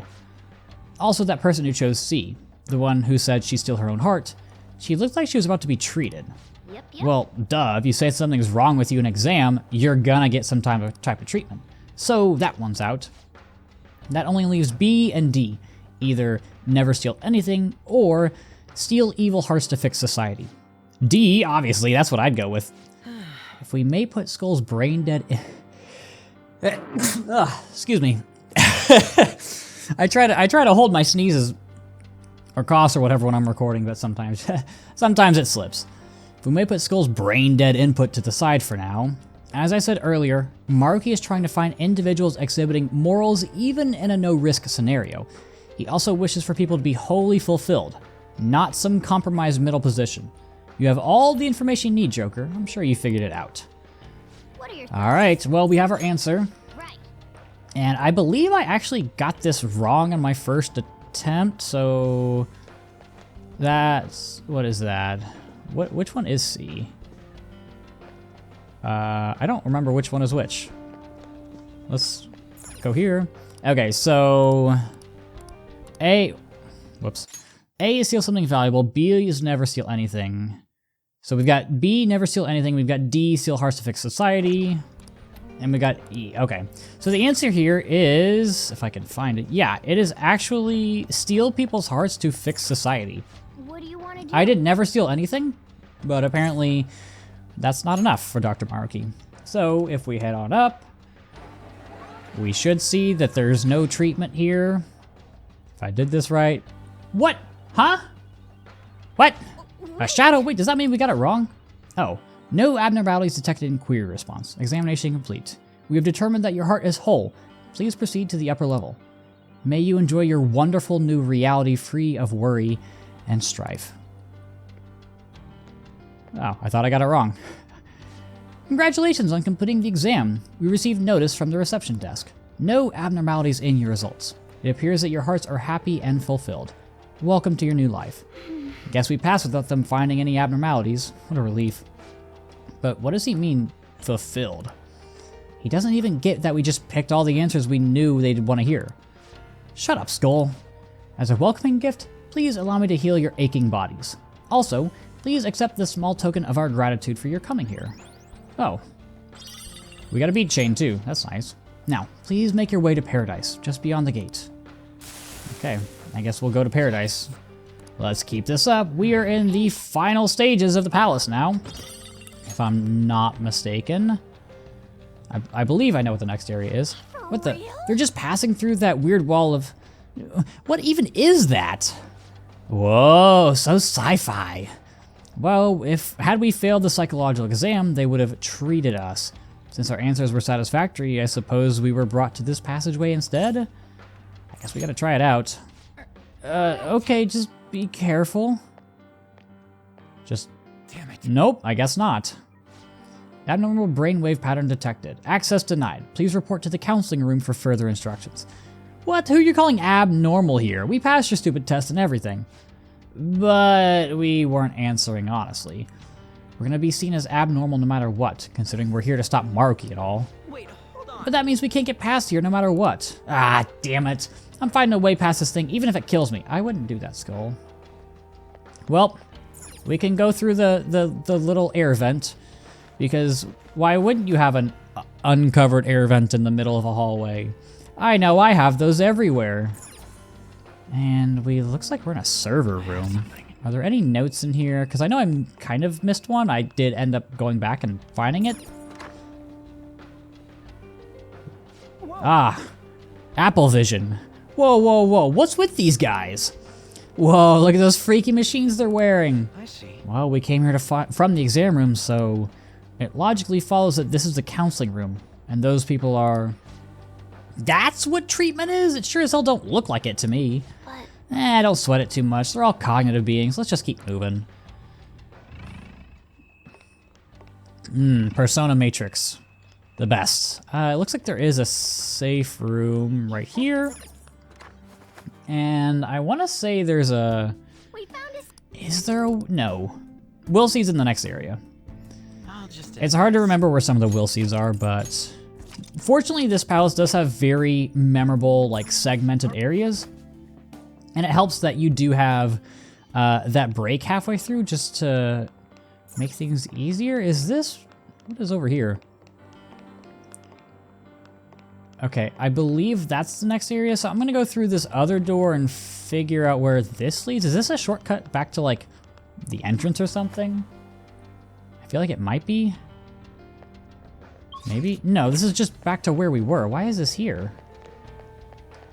Why is this here? Oh, is this if you, like if you fail the question, you go through this area? Oh, and there's a treasure demon. Perfect. I think I've got a little bit of time. I'm going to try to get through some of these Persona bios really quick. Next up is Hastur. We've seen this before. Hastur is the half-brother of Cthulhu, so yet another H.P. Lovecraft thing in this palace.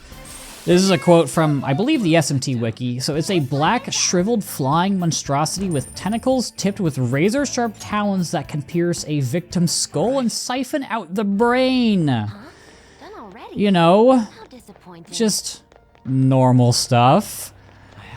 Anyway, it's also sometimes referred to as he who is not to be named. No, not Voldemort. That's just, I don't know why it's like that. Don't ask me. I'm not H.P. Lovecraft. And what else? Apparently saying his name 3 times would kill the person, so almost like a Bloody Mary Voldemort type of deal. I don't know. In-game, you've got no weaknesses, you've got a pretty high magic stat, you get Debilitate, you also get Vacuum Wave, which is super good, you get, what else do you get? You get Abyssal Eye, which is severe almighty damage to all foes. And the Vacuum Wave goes really well with the Wind Amp skill that it also grabs. So this is a great pick. Hastur is really awesome. I think it's a cool design. And obviously with H.P. Lovecraft, you're going to get... Oh, this is just open? With H.P. Lovecraft, you're going to get a lot of cool personas with it. So let's look at this old TV. Can we not do this yet? Another TV. Looks like we're in for another movie. Oh, but not right now, at least. There's no tape in the player. No doubt we'll need to find one in order to proceed. Let's start looking. Okay, so we do need to go grab it. That's why these stairs are here. Is this door locked as well? It is not. Yeah, so this is kind of the arena.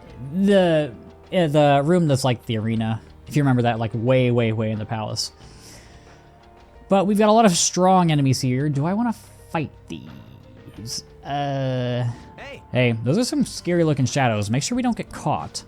Looks like we've got shadows patrolling the area. Make sure no one sneaks up on us while we hunt down that videotape. Or do I just fight them? Do I want to fight these guys? I know I can ambush them from far away. I can see a shadow. Wait. It looks How do I... strong. Where is it? There it is. I just mash L and pray. Is there a chest up here? There is another grapple point. Can I get up there? No, I don't think I can. Or is this just a grapple point to get up here? I don't know why this is here. Nope, there's a grapple point over there. I am so bad. I am so directionally challenged. It's fine. It's fine. Okay, where we go? There we go. And we get a chest over here.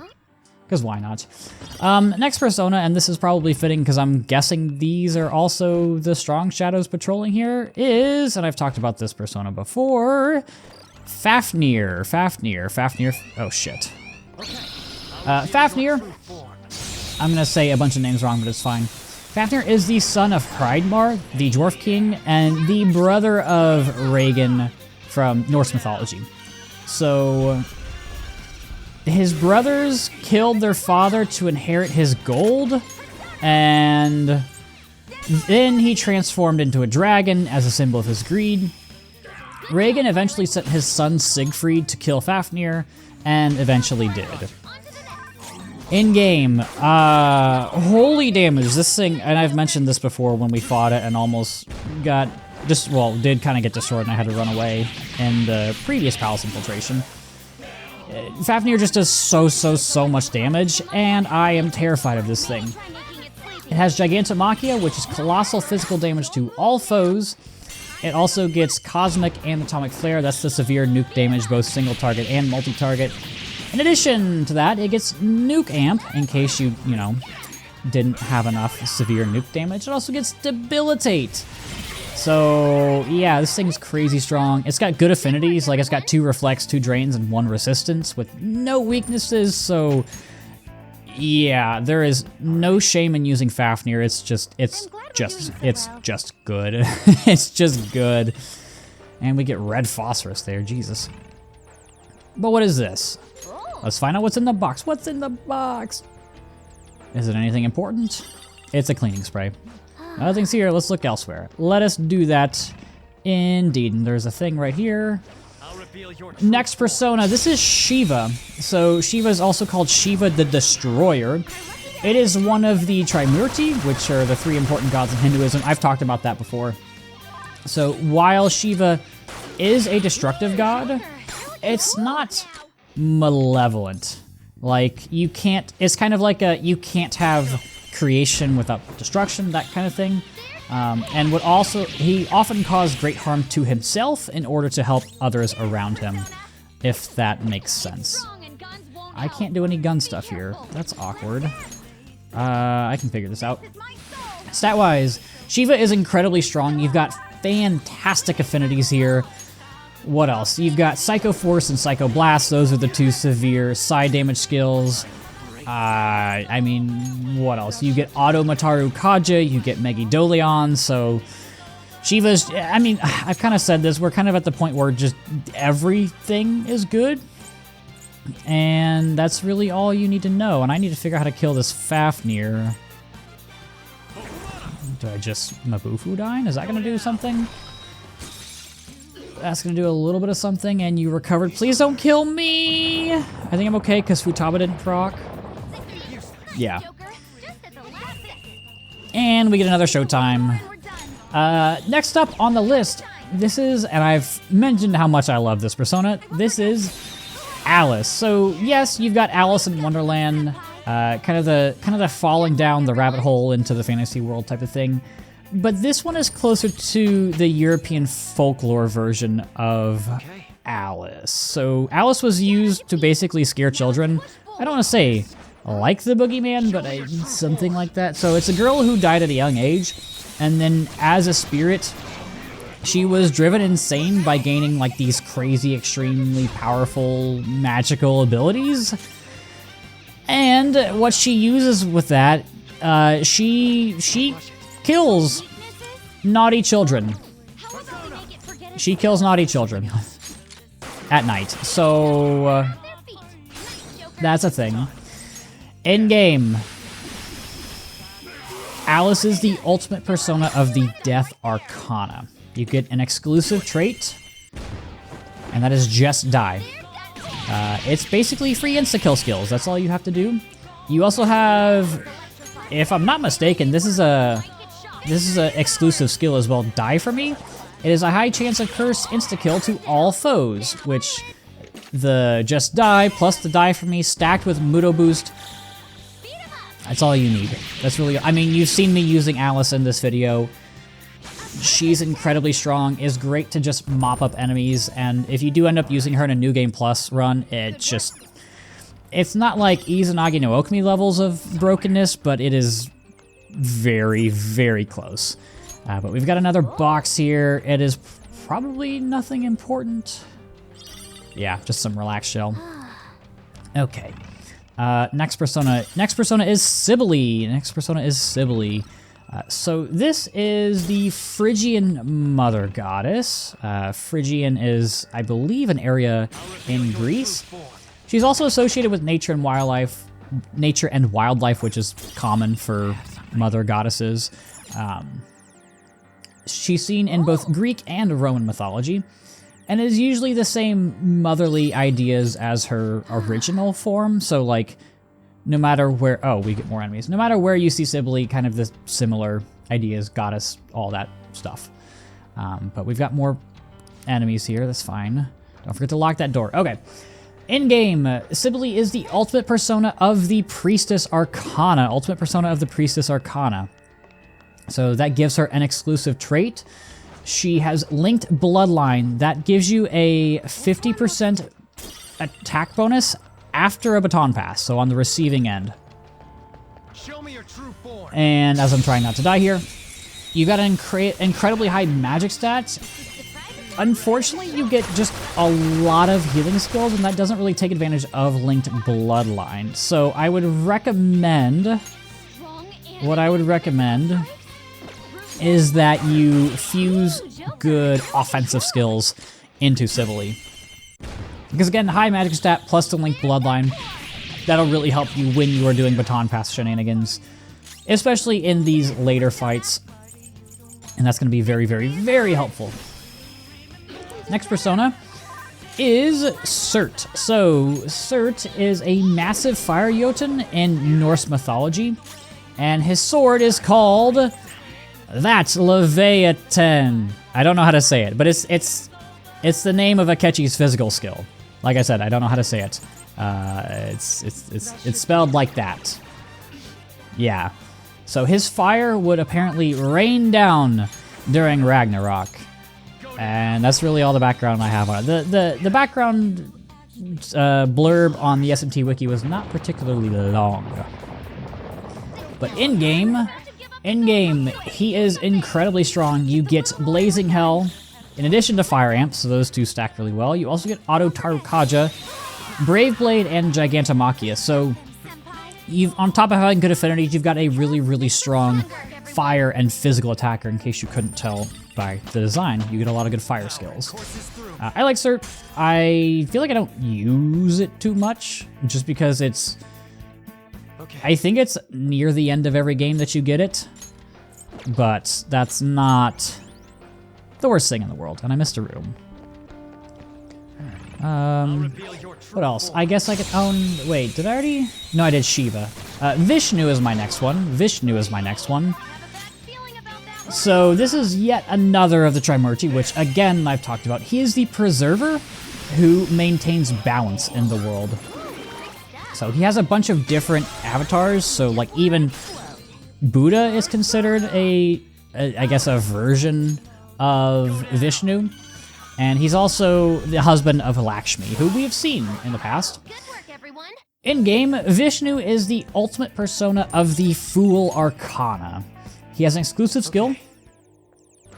No, sorry, exclusive trait. I thought I accidentally mistyped that, or I thought I forgot to throw in the exclusive trait, because I wrote exclusive skill, but he has an exclusive trait called Vahana's Wings, which reduces the skill cost, or the SP cost of wind skills by 75%. So another one of those SP reduction thingy-mabobs as I try to get this last strong enemy. You get Vacuum Wave and Wind Damp, which is a fantastic combination to have. We've seen that quite a bit here. You also get Repel Fire, and that gets rid of its one weakness. You get Ollie Dance, which I've sung high praises of. You get Concentrate and Megidoleon. You get Riot Gun. I basically just listed off all of his skills that it gets, and all of the skills that it learns and even comes with are just incredibly good. So yeah, Vishnu's incredibly strong. Would definitely recommend you pick it up. I want to just keep going. I'm just going to keep going. Next persona is Arda. Arda translates to Lord who is half woman. I don't know how that works, but it does. So like one half is male and the other half is female. If I'm not mistaken, it's like a left and right split and not a like top half and bottom half split, which I guess now that I think about that, that would not work super well. Maybe it would. I don't know. I don't know what I'm saying at this point. Arda shows aspects of both Shiva and Parvati. So it's thought that the two loved each other so much they kind of merged into one being.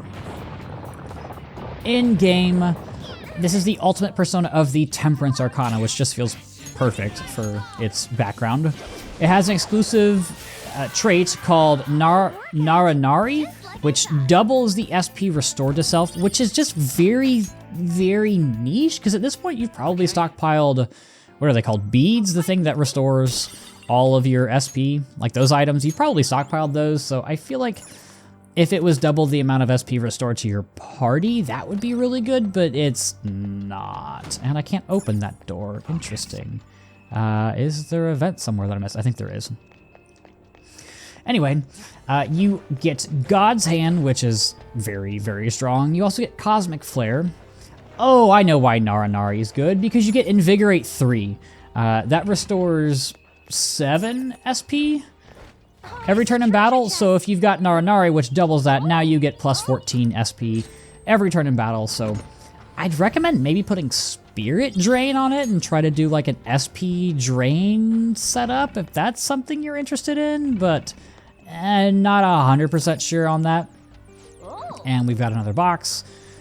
So, that's Arda. Is this gonna load? We get the old videotape. Ah, got it. Now let's go watch this thing. That's the key to our success. Let's get back to that TV room. I feel like I'm missing something in this room. I guess, oh, the lower level is where like the lock for like the, what's the word? The security lock, if that makes sense. Where you have to watch the video and that gives you the answer. I think you know what I mean. I think you know what I mean. And then I think I got that treasure chest, so I should just be able to hop down and watch the video, and I finally get to stop talking after like an hour. I guess I'm at 54 minutes on the recording, so I need to get some water because my mouth is starting to get dry doing all this talking. Well, we got the tape. I wonder what we'll see this time. I'll wager this much, it won't be pleasant. Regardless, we should watch it sooner rather than later. So, you're Sumire Yoshizawa, huh? I'm Dr. Maruki. I'll be your counselor. First of all, thank you for coming to see me. Yes. Thank you for seeing me. I'm sorry. I'm not sure what to discuss. I only came here today because my parents wanted me to. That's fine. So, do you want to just chat until our time's up then? Chat, huh? Of course. It's not really possible for us to talk about things you don't want to discuss anyway. I've also got some sweets and some salty snacks there. Feel free to have at them. Oh yes, thank you so much. So, let's start with, how about, what'd you eat for lunch yesterday? I'll go first. The other day, a friend of mine gave me a ton of apples. I've grown tired of just eating them by themselves. Yesterday, I thought, why not try using them as a meal ingredient? So, I tried making an apple dish for lunch, but that didn't turn out too hot. What do you think I ended up making? I have no clue. Shrimp and chili sauce with apples. You know how sweet and sour pork can have pineapple in it? I was going for that, but Sounds like it didn't work for you. Apples do make for good ingredients, though. If you grate them, you can make a surprisingly versatile sauce. I use it in plenty of my food. It's pretty nutritious and good for digestion. you cook, Yoshizawa-san? I'm impressed that you care so much about nutrition. You must be really on top of things. I'm just active, that's all. I'm a gymnast. My coach has told me more than once to be conscious of everything I eat. I see. How's practice going for you? Has it been rough lately? It has been rough. I mean, it's nothing I can't handle, but it's not going well. I don't even know what I want to do anymore. Sorry to hear it. Do you enjoy gymnastics? I'm not even sure of that. My older sister and I made a promise. We'd both compete and win the biggest gymnastics awards in the world, but she passed away. She protected me from a car. I stole Kasumi's dream away from her. I can't do it anymore. I can't just go on like this. If Kasumi were here instead, I know she'd make her dream come true. Only Kasumi could have done it. No matter how long I try to compete, it's not going to change anything. I'm sorry. There's no need for you to apologize in here. If there's something you need to get off your chest, please do so. Sometimes I can't help but think things would have been better if I were Kasumi Yoshizawa. After all, just wishing to make her dream come true does nothing for her in reality. Making dreams come true, huh? Well, I don't think your train of thought is strange at all, Yoshizawa-san. In fact, wanting to become somebody else isn't necessarily an entirely bad thing. You think so? Everyone is capable of changing themselves. Your imagination's your only limit. That's why, if you aspire to be more like another person, it's actually possible. Thought exercises like, would that person do this? Or realizations like, that person wouldn't do that. These sorts of thoughts can lead people to change themselves in ways that more closely mirror the target person. Can you still imagine what your sister was like? Yes. If your sister were in your shoes, what do you think she'd do? Well, she wouldn't cry. If she had the time to do that, she'd just practice more instead. Dr. Maruki, I want to become Kasumi. I know. And I'm sure you can too. Just believe in yourself.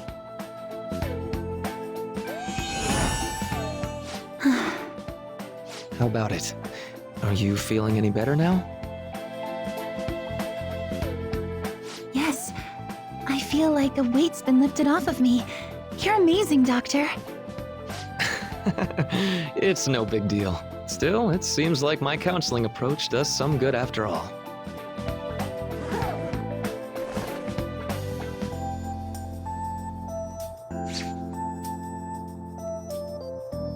All right. I'm not sure how to put it, but I feel like I've been reborn all over again. Really? I'm very glad to hear it.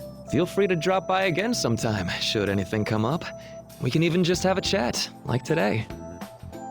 Thank you. Then we could pick up where we left off talking about... Something the matter? Now that I think about it, I'm not any good at cooking. I don't know why I said those things earlier. My younger sister's the one who is really great at it. That's right. Kasumi Yoshizawa. Yes? What is it? Oh, nothing. I'm so glad I was able to help you. Good luck with your training. Right. I'll do my best. For Sumire's sake and mine.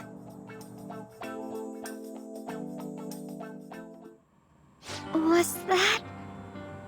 Yes, it was a counseling session I had with Dr. Maruki. It was just after after my sister passed away. From that moment on, I lived my life really believing I was Kasumi. It was all due to the rewriting of your cognition. His actualization, as we've started calling it. Okay, but I've been wondering something. So, it was only Sumire who believed that she was Kasumi, right? I assumed someone in your family or one of your friends would have noticed you going by the wrong name right away. Well, I can certainly remember being called Kasumi by everyone else, too. It might be more accurate to say you misheard or misunderstood the name you were being called. Like everyone kept calling you Sumire, but your cognition made you hear it as Kasumi. So that's why nobody thought it was weird, including her folks and herself. Damn. This must be part of the whole salvation nonsense Maruki's trying to pull over on us. That memory may have been kept here in video form because he truly does wish for Violet to be happy with life. I admit, I really did feel saved in that moment when I became Kasumi, but at the same time, I ran from my life as Sumire. I'm genuinely grateful for what Dr. Maruki did for me, but I'm done running. Let's get going. Alright, so that was the moment when Sumire became Kasumi, but fortunately now she's more accepting of herself. And if we go over this way, this should be where... Oh, we have a boss fight first. That's a beefy dude, oh my god. Popeye looking head ass. Whoa, Beefcake Shadow at 12 o'clock. He appears to be blocking the only path forward in the palace. Can we just go around him? We better prepare for a fight. Looks really tough. Let's go ahead and go. I think I'm healed up. We are going to find out in a minute. Are you the Phantom Thieves? We're here to destroy the phony utopia your boss is trying to make. Would you mind getting out of our way? Foolish rebels, you won't take one step past here. Oh, I think differently. Oh, look. It's the guy I was just talking about. Recently? I don't remember who I ended on. But it's not a big deal. I think I can just... I cannot just stun you. Okay. I think I'm gonna Brave Step here. That'll be good for the physical skills I'm gonna use, especially on a catchy. Could I maybe get a lucky Miracle Rush? Doink! Nope. Okay. Blazing Hell. That's not ideal. Okay. Only hit one person. Oh, God! Oh, Mom, come pick me up. I'm scared. I think I debilitate here. I'm really worried about that concentrate. You've got to be weak to ice, right? Please? No. Oh, God. Please crit. Okay. Wow, that did no damage. And you're debilitated, too. Oh, this has a lot more health than I thought it would. I also thought it would be weak to ice. I guess I was wrong. And, I mean, I absolutely need to heal here. This concentrate Blazing Hell is probably gonna hurt like a bitch. Oop. Sorry, I didn't mean to whack my mic there. Oh. Interesting option. Marakunda. Ooh. I think I'm gonna be okay. Galavaten, whatever it's called. You resist. Oh, you resist physical skills? Oh, I have all this for 30s. I'm so stupid. Okay, I just need to go for damage. There's no way that would work. There's no way that would work. Koryu's probably my best bet. The Concentrate plus Psycho Force? Whatever I have on it. I still think I just try to get the crits here. Even if you do resist physical, that's probably gonna be the best bet. And then I think a Heat Riser Joker. That's probably the play, I hope, I think.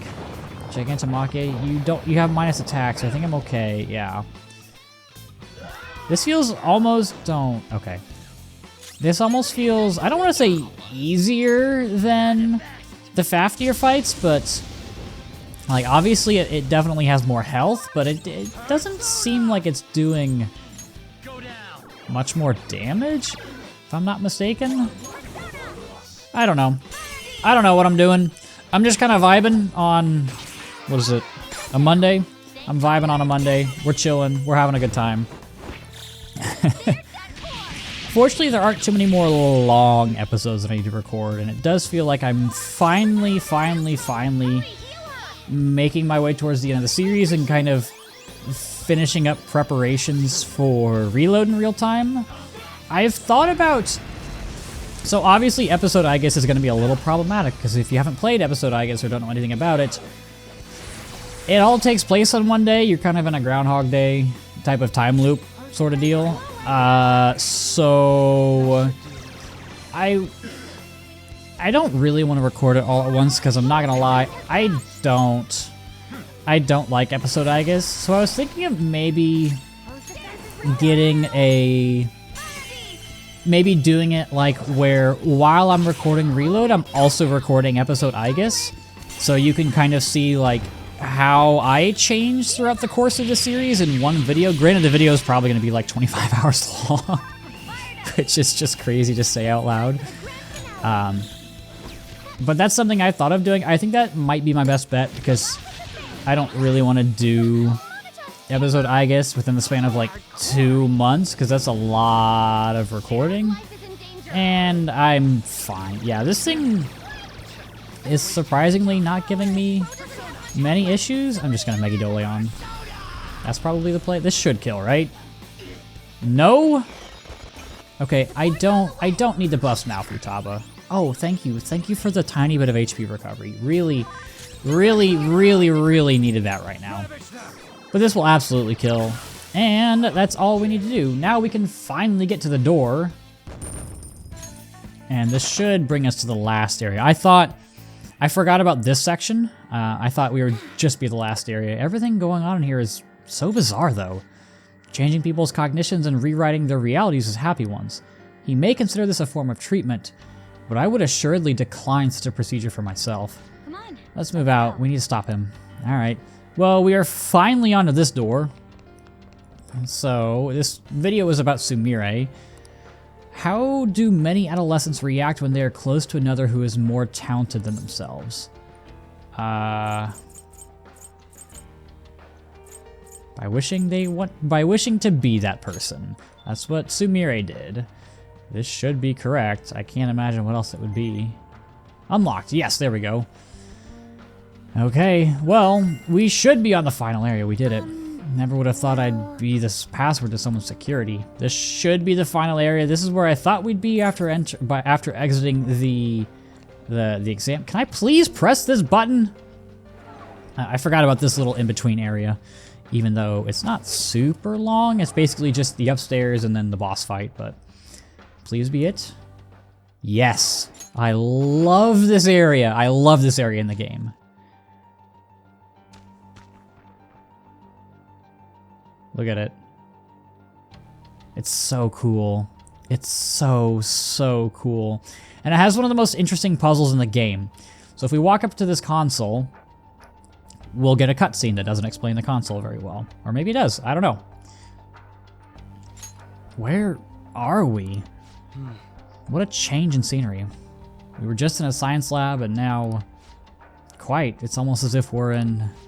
Whoa, look over there! Those people are floating away. What on earth is going on? Whatever it is, it most likely has to do with Maruki's cognition in some way. I'd say he believes anyone who undergoes his treatment winds up feeling downright rapturous. So he actually thinks he's sending them to paradise? Huh. Maruki must really be convinced he's doing the right thing. Dr. Maruki.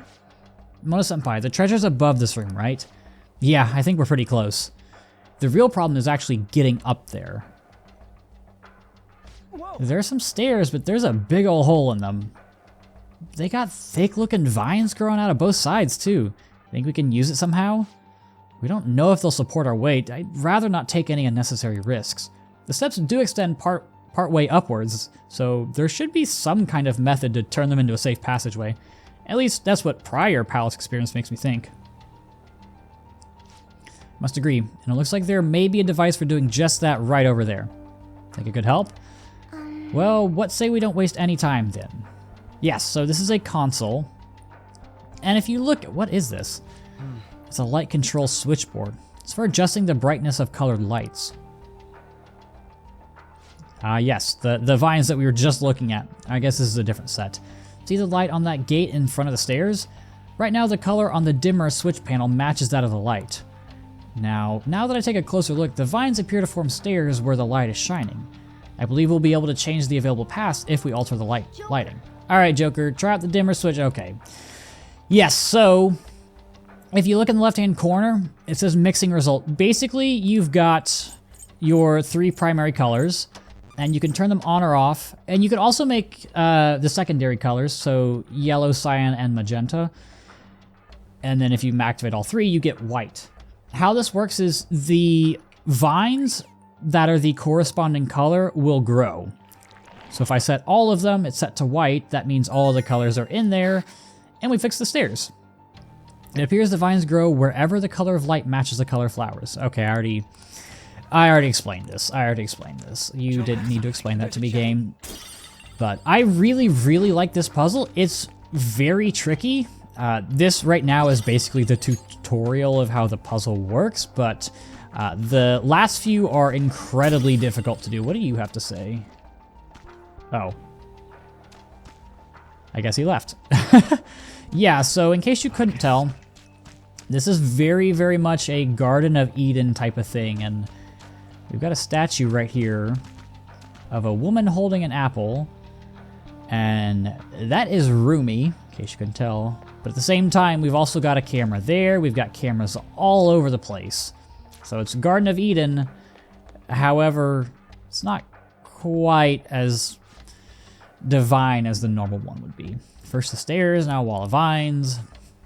Also, it's the same thing here. If you turn the red light off, it's obvious. They don't really need to explain it. Maybe it's obvious for me because I've done this before, but if you've got a red wall, if you turn the red light off, the red vines go away. And we have actually seen these vines in a previous section. Yeah, for additional, okay, yeah, whatever.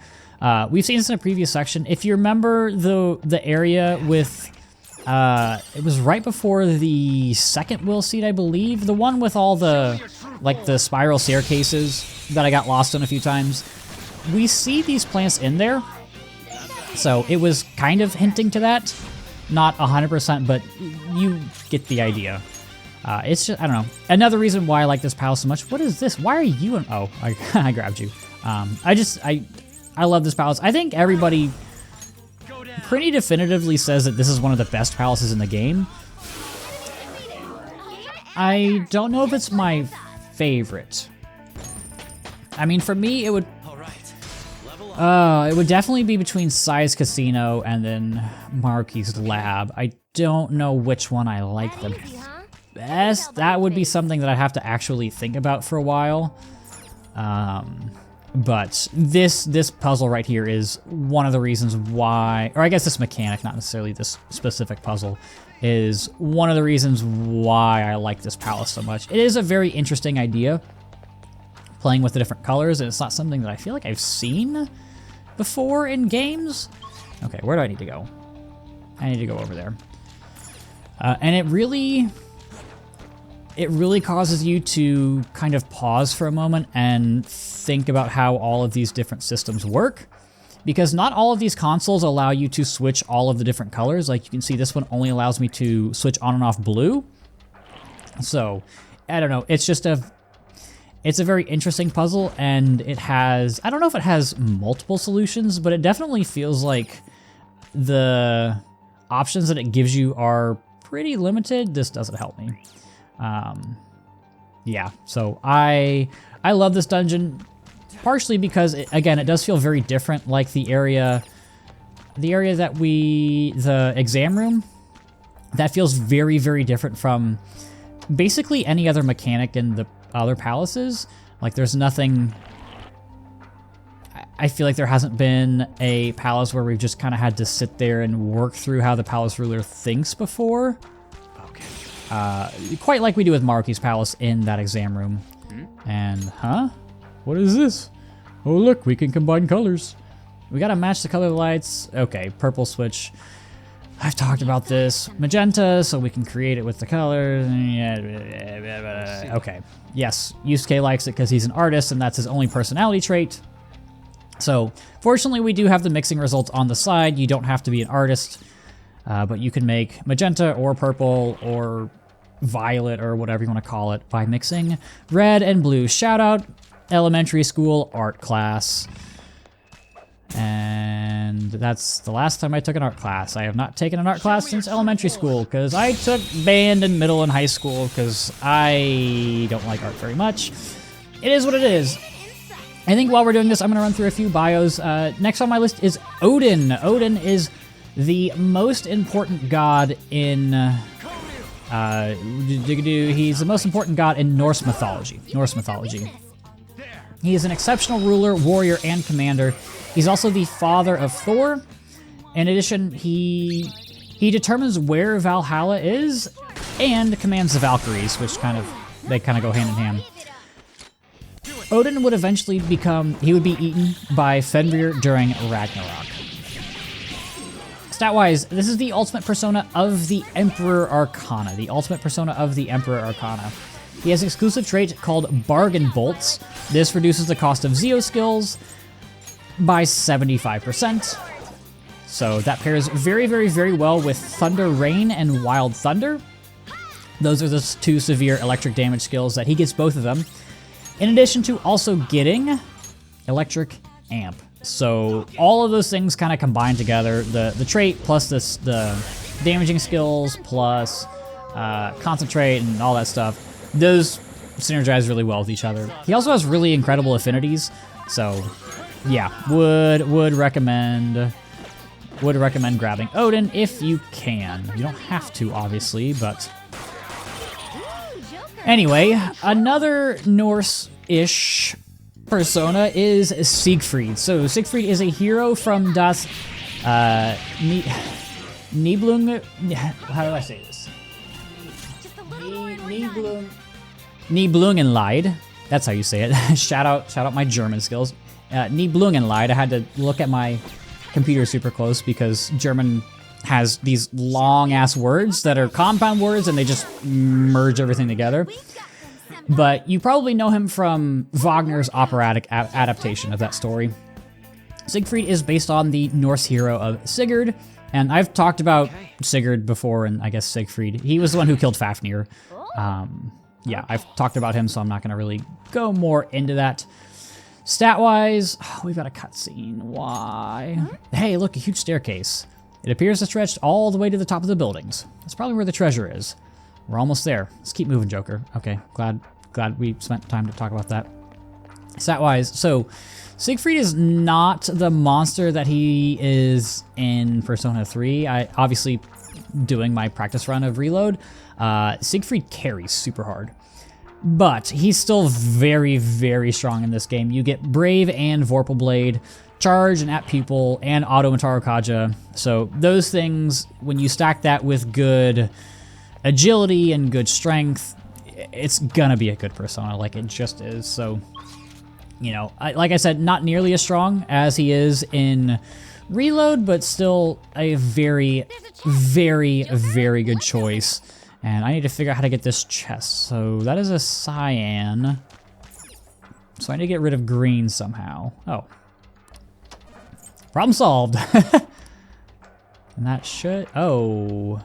No, I need to get rid of blue. Okay. So I need to find a way to get rid of blue. And this is what I mean when I say that these are very, very good puzzles.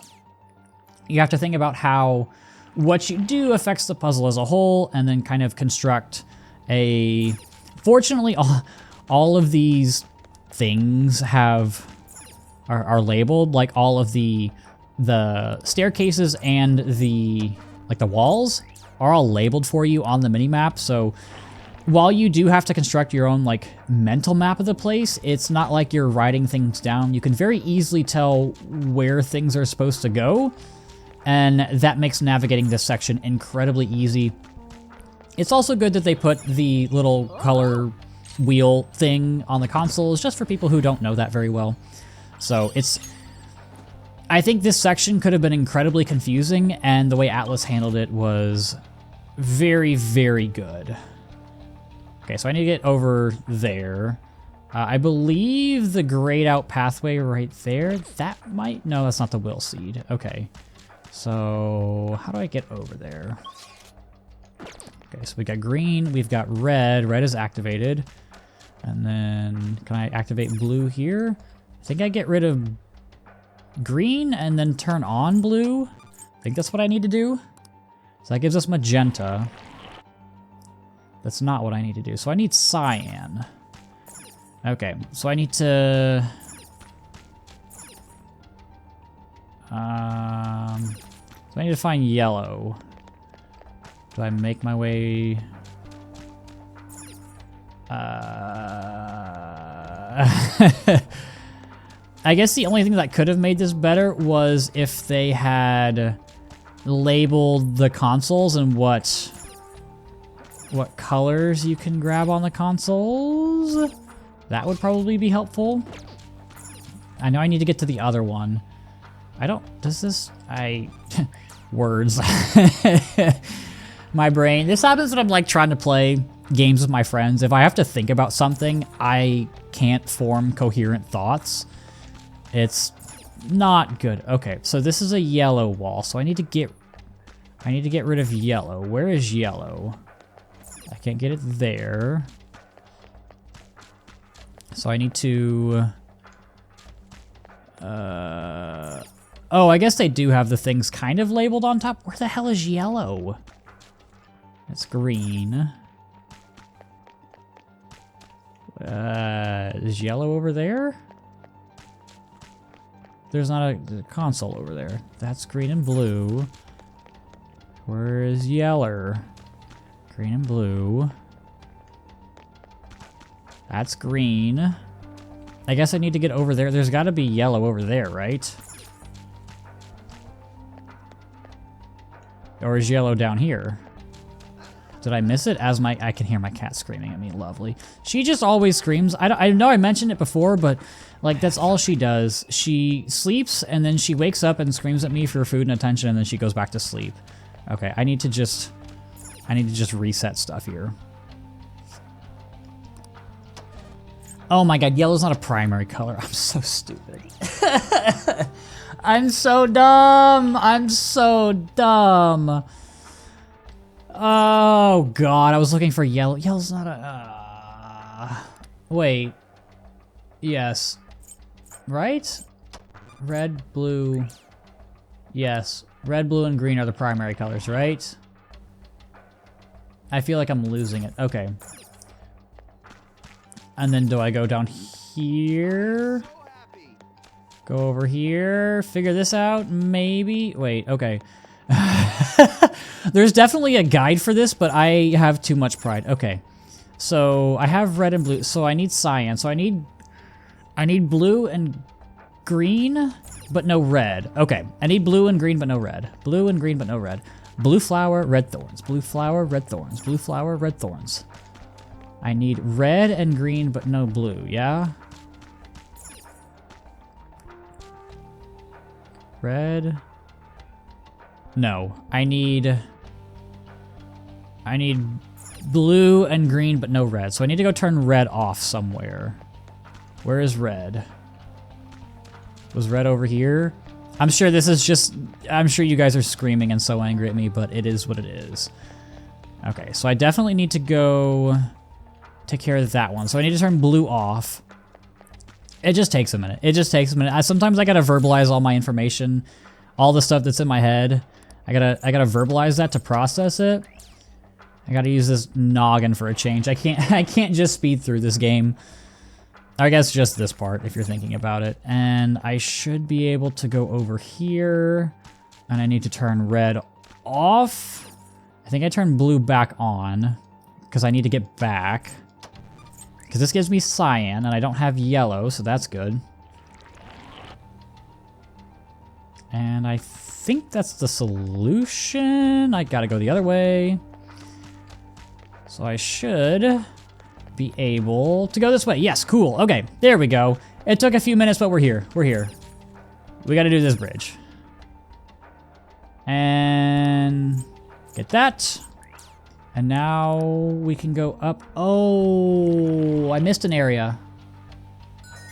Because this takes us up to the treasure, but the area over there... The area over there gets us to the... How do I get there?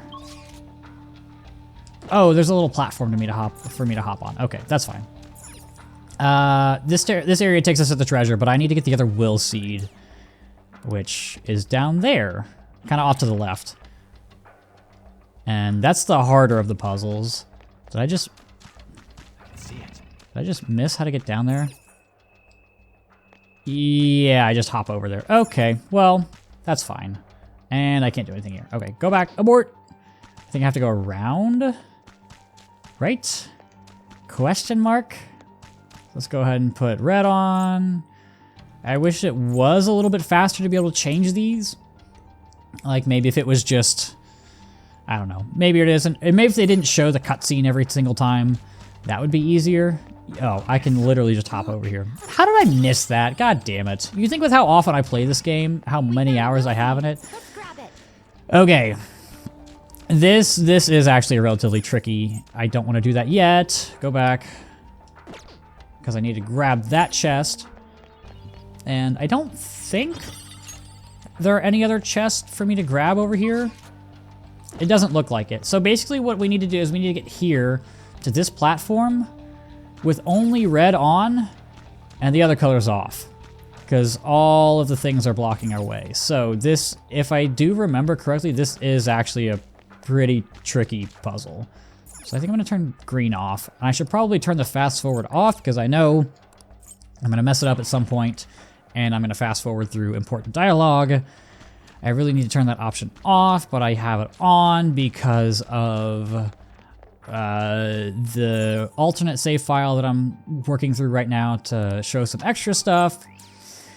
I'll figure it out. So it's on white right now. Are there any walls blocking my way currently? I can go up here for a change. That has an area, and so does this one. So this area... Oh, we have a treasure demon. Okay, so while we're doing this, I'll do the last couple Persona bios. Next up is Ishtar. So I'm going to say this wrong. This is the Akkadian, the Babylonian, and the Assyrian goddess of love, war, and fertility. She is the personification of Venus. Her brother is, I think this is Sin, S-I-N. The moon god, and brother is Shamash, who is the sun god. I didn't mean to attack. She was trapped in the underworld by her sister. And then everything died because obviously fertility goddess is trapped. Nothing can reproduce. So the water god, I think this is Ea, revived her. And it required like a trade to work. So it was decided that her husband would take her spot in the underworld. She also appears in the Epic of Gilgamesh. So there's a lot of stuff on Ishtar out there if you want to go look up more of her. In-game, Ishtar is the ultimate persona of the Lover's Arcana. She has an exclusive trait, Grace of Mother, and that reduces the cost of healing skills by 75%, so a fantastic support persona. You've got no weaknesses because she comes with Drain Wind, and you get basically all of the good healing skills. You get Media-Rahan, Samarikarm, you get Salvation, you get Spellmaster to further decrease the cost of those skills, so yeah.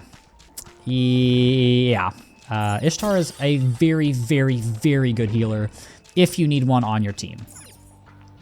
And then, is this the last one? Yes, I'll go ahead and polish this off. So, the last persona for this palace that I'm going to do a bio on, this is Mother Harlot. So, she's also known as Babylon the Great, Mother of Prostitutes and Abominations of Earth, or just the Whore of Babylon. So, you've got a lot of different names that aren't great. She's an apocalyptic incarnation of evil in the Book of Revelation. And her appearance in this game is kind of related to ancient Rome. So she's dressed in purple, which is the color of the Roman Empire. She has a seven-headed beast, which is like the seven hills of Rome. And also potentially a reference in the Divine Comedy. So there's a chariot that represents the Catholic Church. And the chariot is like it represents their corruption, and it matches kind of her description in game.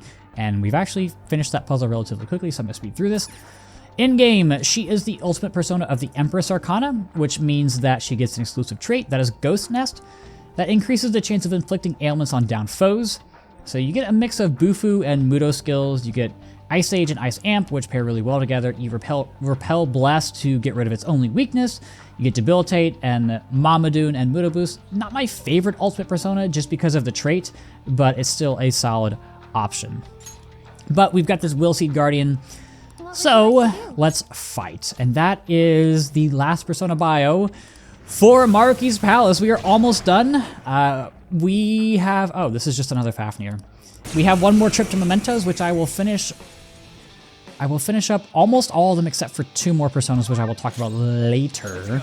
But yeah, it is very, very, very nice to be almost done. I finished writing all of the bios, which is good for me because it takes a while to not only make the graphic but also type out everything. Like how long is this document? So obviously it's like bullet points and stuff, so it's not like paragraphs and paragraphs and paragraphs, but the document itself is 73 pages and it's 14,000 words of just like notes on all. I didn't mean to use Heat Rise or Morgana, of just like just bullet points for every single persona since the very beginning of the game. And I think this is going to be helpful to do this now, so like when I do future thingy-majigs, future playthroughs of different Persona games, I can just take the background and copy and paste it. I don't have to like awkwardly try to rewrite it. Obviously, I'd have to change around the stats portions because one thing that SMT is pretty cool about, personas will change what level they appear at depending on the game. There are some that stay consistent from game to game, but a large majority of them do shift. Like, for example, Fornius is actually pretty high level in this game, and I think in Reload he's like level 20 or so when you get him, so I don't know. I like that they do that. It does make making these bios and making the graphics for them a little bit more challenging because I would have to change it every time I do a new series, which I'm still working on making the graphics for Reload in real time. But I don't know. It makes gameplay much more interesting because you tend to be able to use personas at different times. And wow, this fight went so fast, which is very helpful. But I've wrapped up most of the ultimate personas. Those are really the only ones that are left that I have to do bios on. Because obviously what I do is I pretty much base it off of level. Like I look at just a fusion calculator and just go from lowest level to highest level. But then I also sort it by like, if there's an enemy in a palace, I'll always put the bio in that palace rather than in the memento strip. So like, for example, Angel and Archangel are in Kamoshida's palace, so I did the Angel and Archangel bios in that palace, even though well, I guess we didn't have access to mementos at that point. So like, Isis is in Futaba's palace, so I did the Isis bio in Futaba's palace and not like a different memento strip. And we got the final Willseed reward, and I kind of want to see what it does. Honestly, with Joker, I could probably switch it up. We have the Crystal of Sorrow. That doesn't really matter now, so maybe I won't switch that up, because we really don't have much more fighting to do, you know? We are kind of done with that, and I need to get back. I really wish I would have done this in the right order and not done the main, like the road up to the palace first, but here we are. You live and you learn. I guess it doesn't really matter because it's crazy to think that I have no idea when I'm going to play this game again after I'm done with this playthrough, because I've basically been playing this game for the past 2.5 years just straight because of how the hell do I get back? Not only like my own personal playthroughs, but also this, and then doing reviews and videos and stuff on my main channel. It's just been a part of my life for so long, and I don't know when I will play it again, which is, again, kind of just crazy to think about. Do I just turn green on? I think I need to turn red off over here. Yeah, because there's a yellow thing. Let's figure this out. So I think I need to turn green off and then turn what? Oh God, not again. No, or maybe turn to. So we're on white.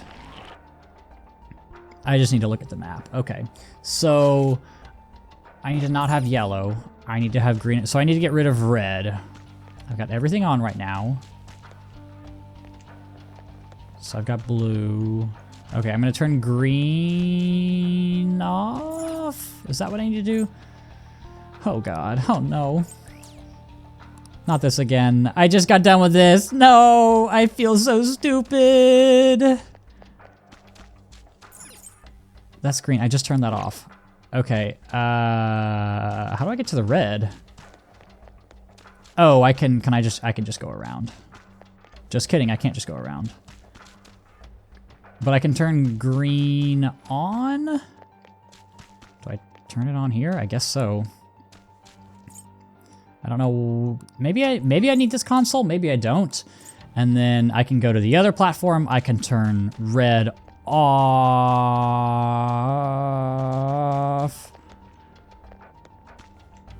I thought I had it.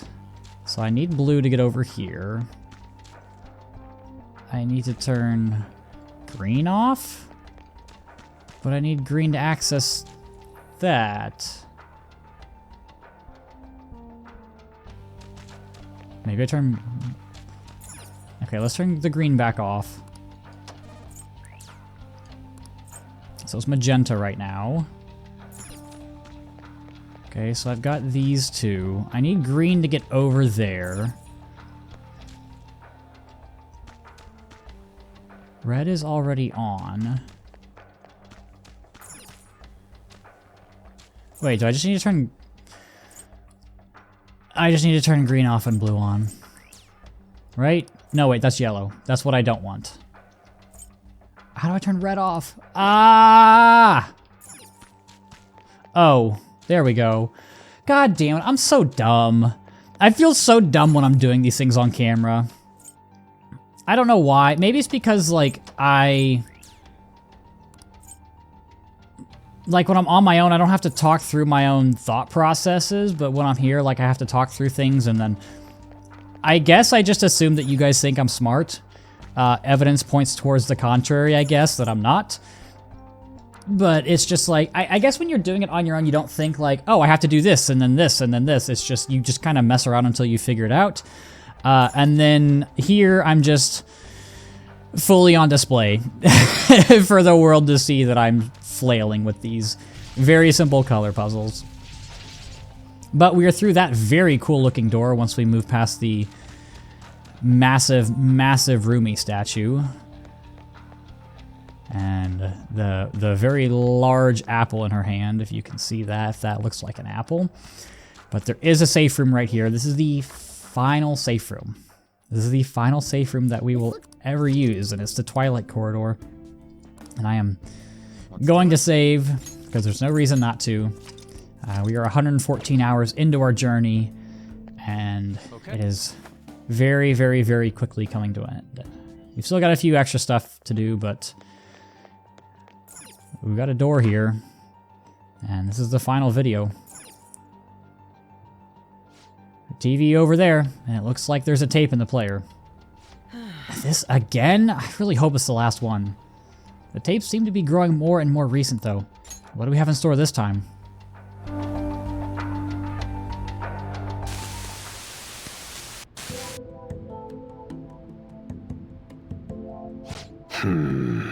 So, what brings you back here after all these years? That's a comprehensive study on the research you tried to shut down all these years ago. I know how to read. What I meant was, why are you bringing this to me now? Oh, this is just a quick visit out of spite. I wanted to show you in person that I found the concrete evidence you had discontinued my research over. So it appears. I'll admit you've impressed me on that point, at least. But such praise does nothing now. All this discussion is in the past. Why can't you just let it stay there and move on? No can do, Professor. Cognitive science has made too great an impact on this world to be abandoned like that. What are you saying? The psychotic breakdown incidents. The sudden changes of heart in adults that the Phantom Thieves claim to make. I'm nearly willing to call these events concrete evidence of cognitive science in action. How about you? And the one person pulling the strings in the background of this, Congressman Masayoshi Shido. He seems to be confessing to all sorts of crimes now that the Phantom Thieves have changed his heart. Years ago, Shido took notice of my research, stole it away from me, and made others develop it for his own gain. Not only that, he used cognitive science somehow to induce the politically motivated psychotic breakdowns. Now, you're heavily involved in that series of events, aren't you? What are you planning on doing with me? Oh, nothing at all. As I said before, I only came here out of spite. That paper, my work, is going to change the world. Change the world? And where's the money for that? Where's the power to do it? You're no Shido. What can someone like you actually do? That paper there is just the first step. I've learned how to change the cognition of not just an individual, but all of humanity. And I will do it. No matter how long it takes. Yeah, enough of this drivel. Get out of my office and don't show your face here again, hear me?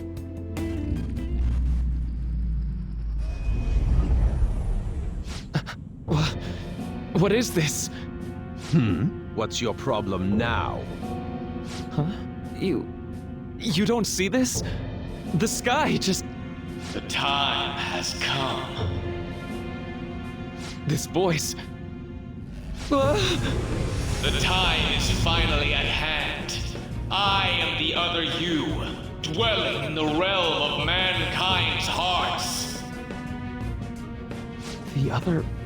me? Wait, the realm of mankind's hearts? Are you telling me this realm is... You may have no knowledge of it, but I have been at your side for much longer than our current meeting. Finally, your reality and the sea of hearts from which I came have truly become one in this moment. Now, the time for your unjustly persecuted ideology is at hand. I am thou. Thou art I. That's it. I finally get it. To think it'd be so... Hey, what are you mumbling about? I told you to get out! Yes. I'll be on my way. Finally. Now I can finally...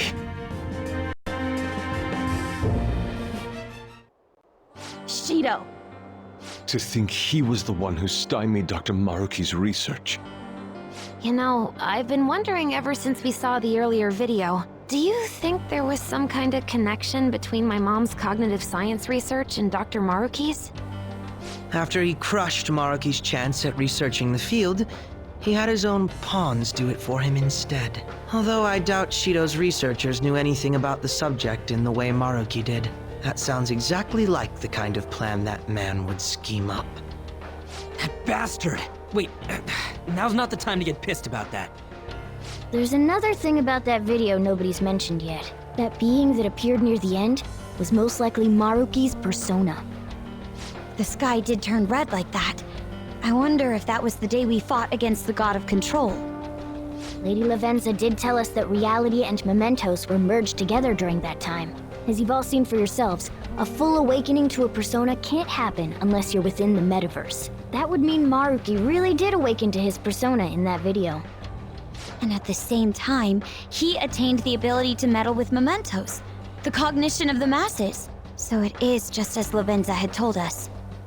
The sheer number of coincidences necessary for this to happen is just... At any rate, now we have a better grasp of past events. I'm fairly certain that was a memory Maruki wouldn't want us to have seen either. Well, all we can do is keep going at this point.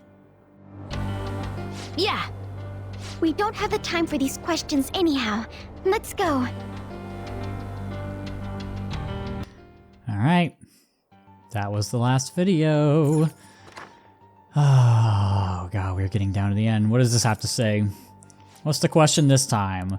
What happened to Maruki the day the sky turned red? The day the sky turned red? Must be referring to mementos merging with the real world. We'll leave the answer to you. He awakened to his persona. And we should just have one more enemy here. If this door will just unlock. It's open. Shall we press on? The treasure's close. I'm gonna... Akechi's got so low SP, but we've used these guys throughout the whole course of the whole palace. Might as well just keep going. There aren't any other readings past this guy. The map doesn't show any more areas beyond him either. This is probably the final hurdle. This looks like a tough fight, so make sure everyone's in peak condition first. Let's do this. You? I can't believe you've made it this far. Yes. But of course, you oughtn't underestimate the Phantom Thieves. We're not backing down now. Let us through. The time of salvation is almost at hand. I won't let you interfere. What do we get this time? We get a Siegfried. Ooh. Ooh, okay. I'm a little worried. Please don't crit me. It's fine, it's fine. I think I'm gonna... I don't... Does Siegfried repel physical? I don't know if he does. I guess we can find out gun. He doesn't repel gun. Well, I guess with Joker it doesn't matter because Joker's got the Shinya skill, where I can pierce through resistances. It's fine though, but that deals no damage. The dragon slaying genius is shocked. Do you block physical? You do. That's unfortunate. But I can use gun. I guess everybody's weak to gun when you think about it. I'm weak to gun. You're weak to gun. We're all weak to gun. But yeah, one thing that I do want to point out about Maruki's Palace is that we do have all of this, like, very, I guess, like, ethereal, heavenly, divine type stuff, but at the same time, there's also a lot of demons who are shadows in this palace, so it's a nice little nod to the fact that even though Maruki believes that he is the savior of humanity and all these things, it's not really as black and white as you may think it to be. But this Siegfried is low on hell, or not low, about halfway. He's on crit. Yikes! Oh. I should probably debilitate. Yeah, I should really debilitate with Akechi. I do not want to take a plus attack Brave Blade. That is no bueno, as we in the YouTube business would say. That's not what I say. It's fine. Brave Step really isn't doing much for me here because of he blocks physical, but I've got good gun skills, which I guess is the only saving grace here. I don't know if I have more bullets on Joker, but the reflect there is going to be helpful. And I get the dodge. No crit. Good dodge, wow. If only it was like the other games where you could, in SMT and also in Metaphor, if your enemy misses, you basically, it doesn't completely end their turn, but you lose 2 turns instead of just a turn that you miss, if that makes sense. If only it worked like that. But it's fine. Do I have more bullets? I do. Damn it! It's fine. He's minus attack now, which is helpful, and he's really missing a lot, and I still reflect this, so you're just killing yourself. And I get the shock! Oh, why are you killing yourself? Why are you killing yourself, Siegfried? It's fine. So whenever I play Smash with my friend, whenever he plays Kirby and like gets the inhale and the copy, and then uses it against me, he always says, "Why are you hitting yourself? Why are you hitting yourself? Why are you hitting yourself?" And it drives me crazy. But we've been playing a lot of Portal 2 co-op, which I have really been enjoying. I've played the campaign of Portal 1, like single player, or I guess both Portal games, which are a ton of fun. And I think I'll show this because I only showed this. Nah, it's fine. It's fine. It's fine. I've played the single player of Portal 1, which is a lot of fun, but being able to play the co-op has been a very different experience and a very fun experience. And it's been different because, again, I have to think. Like, I have to think a lot, so we can't really... Obviously, we joke around a little bit, but it's much less so than if we're playing a game where we can just kind of turn our brains off. But with this all-out attack, that should be the last normal enemy in the palace, and of course, of all people, it's Crow to get the final kill screen. But we should get tons of XP and money, and Joker's up to level 88. And I still have 2 down shots left. I should probably use those more often. But we did it. Nice, we're almost to the treasure. Let's move. And if we take this elevator up, the Scientific Model Eden, I think that's what it said. Let us head up to paradise. What the? This is...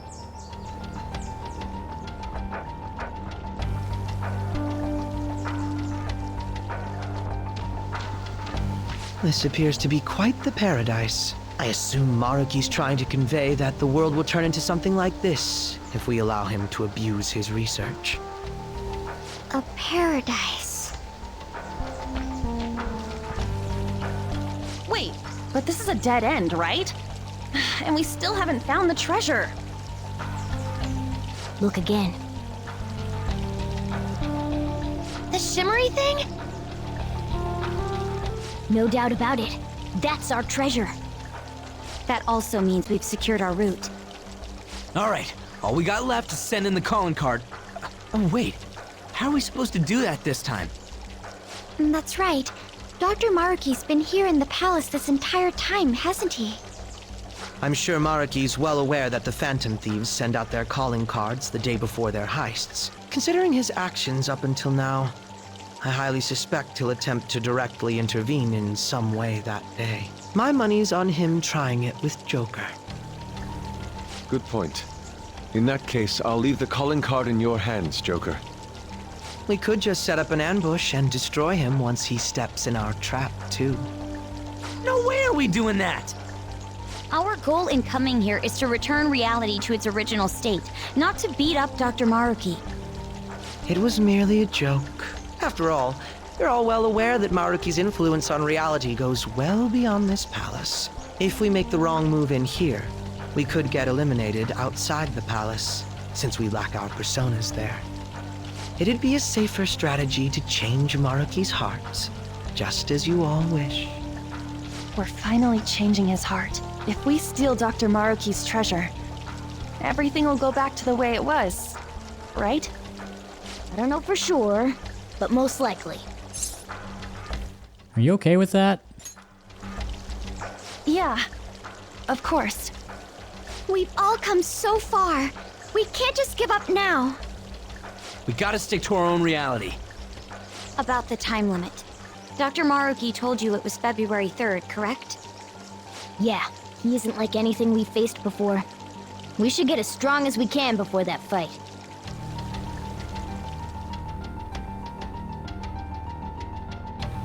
What would you like to do? Alright, if we don't have any other business here, should we go back to the entrance? We shall. So let's head back. And I'm gonna save. I should write something. Just in case I messed up something, I can come back here and fix it. But that completes our final palace infiltration for this game. There are no more palaces left for us. So we can head back to reality. And as you can see in the top right-hand corner, it says, wait for the promise day of February 3rd. Let's head back. Okay. I guess all we can do now is prepare for the Day of Fates. So what now? Do you want to head back? Yeah, I'll head back. And I get to do this for the final time.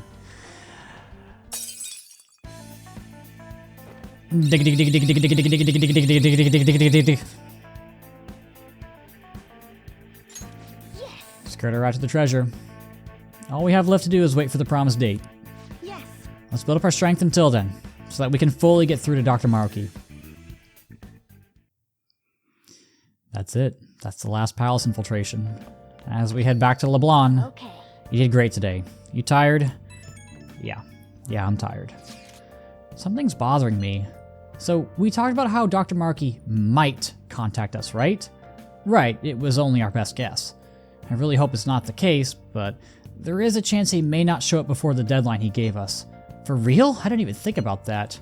While we can't discount the possibility entirely, I'd say the chances of that occurring are slim.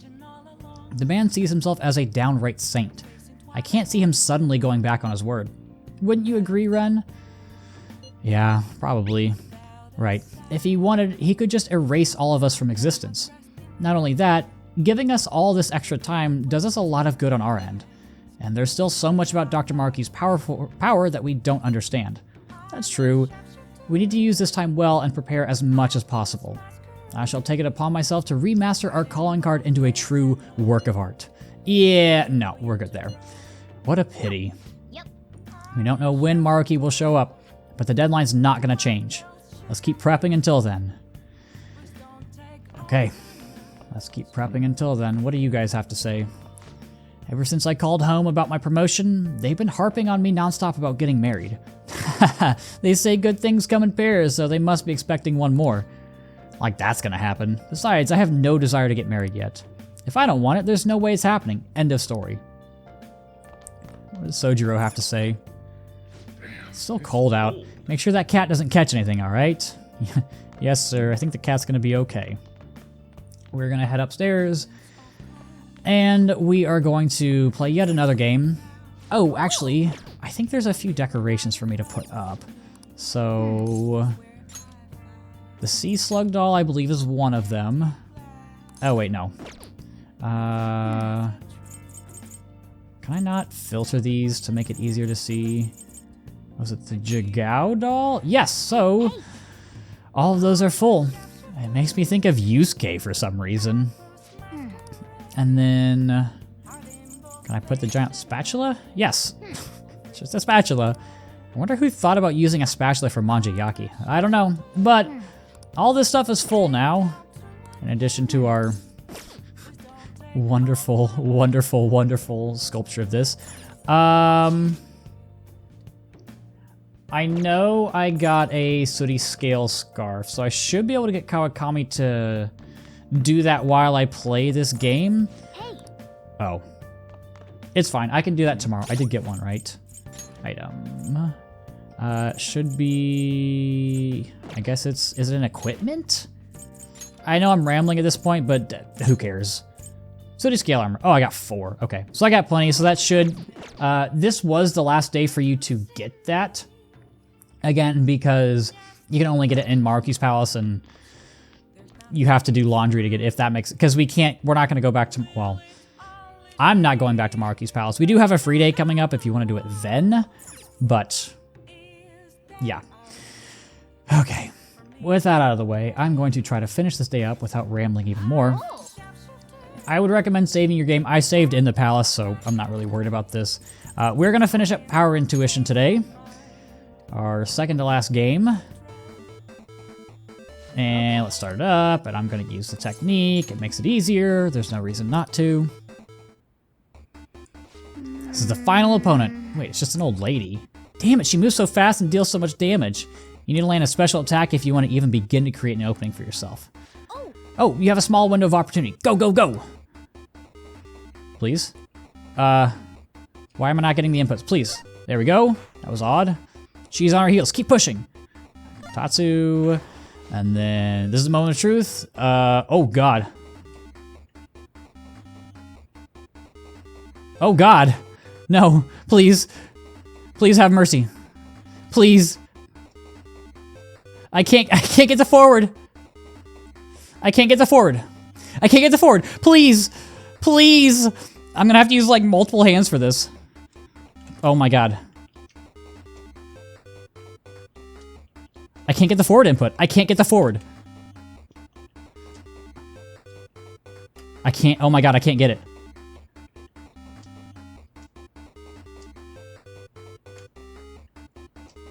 I can't get it. I can't get it. Why can't I get it? Why can't I get it? Chat, what's going on?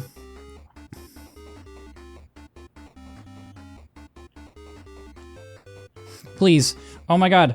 Oh my God. Is this gonna be the first game that I fail? I remember this being so hard when I first played it. Oh, I had it! No! No, no, no, no! No, no, no, please! Please have mercy. Let's go! I had to turn my controller upside down and use 3 fingers. Oh my God, why was that the hardest part of the video? My heart is racing right now. Okay. You beat Power Intuition. I can't believe you seriously pulled up. Yeah, neither can I. So what I did is I turned my controller upside down and I used my ring finger, my index finger, and my middle finger on my right hand to hit the buttons on the D-pad, but since it's upside down, I guess I started with my index finger and had to roll it. It was really weird. If you have a better way to do it, let me know, but oh God. That one is so much harder. It's so hard to do that type of input on a D-pad, but let's enjoy the ending. So this manual says if you send in the password... Okay, we get a prize. We've seen this before. Got the fighting card, but I think that's a great stopping point. So let's end here for today.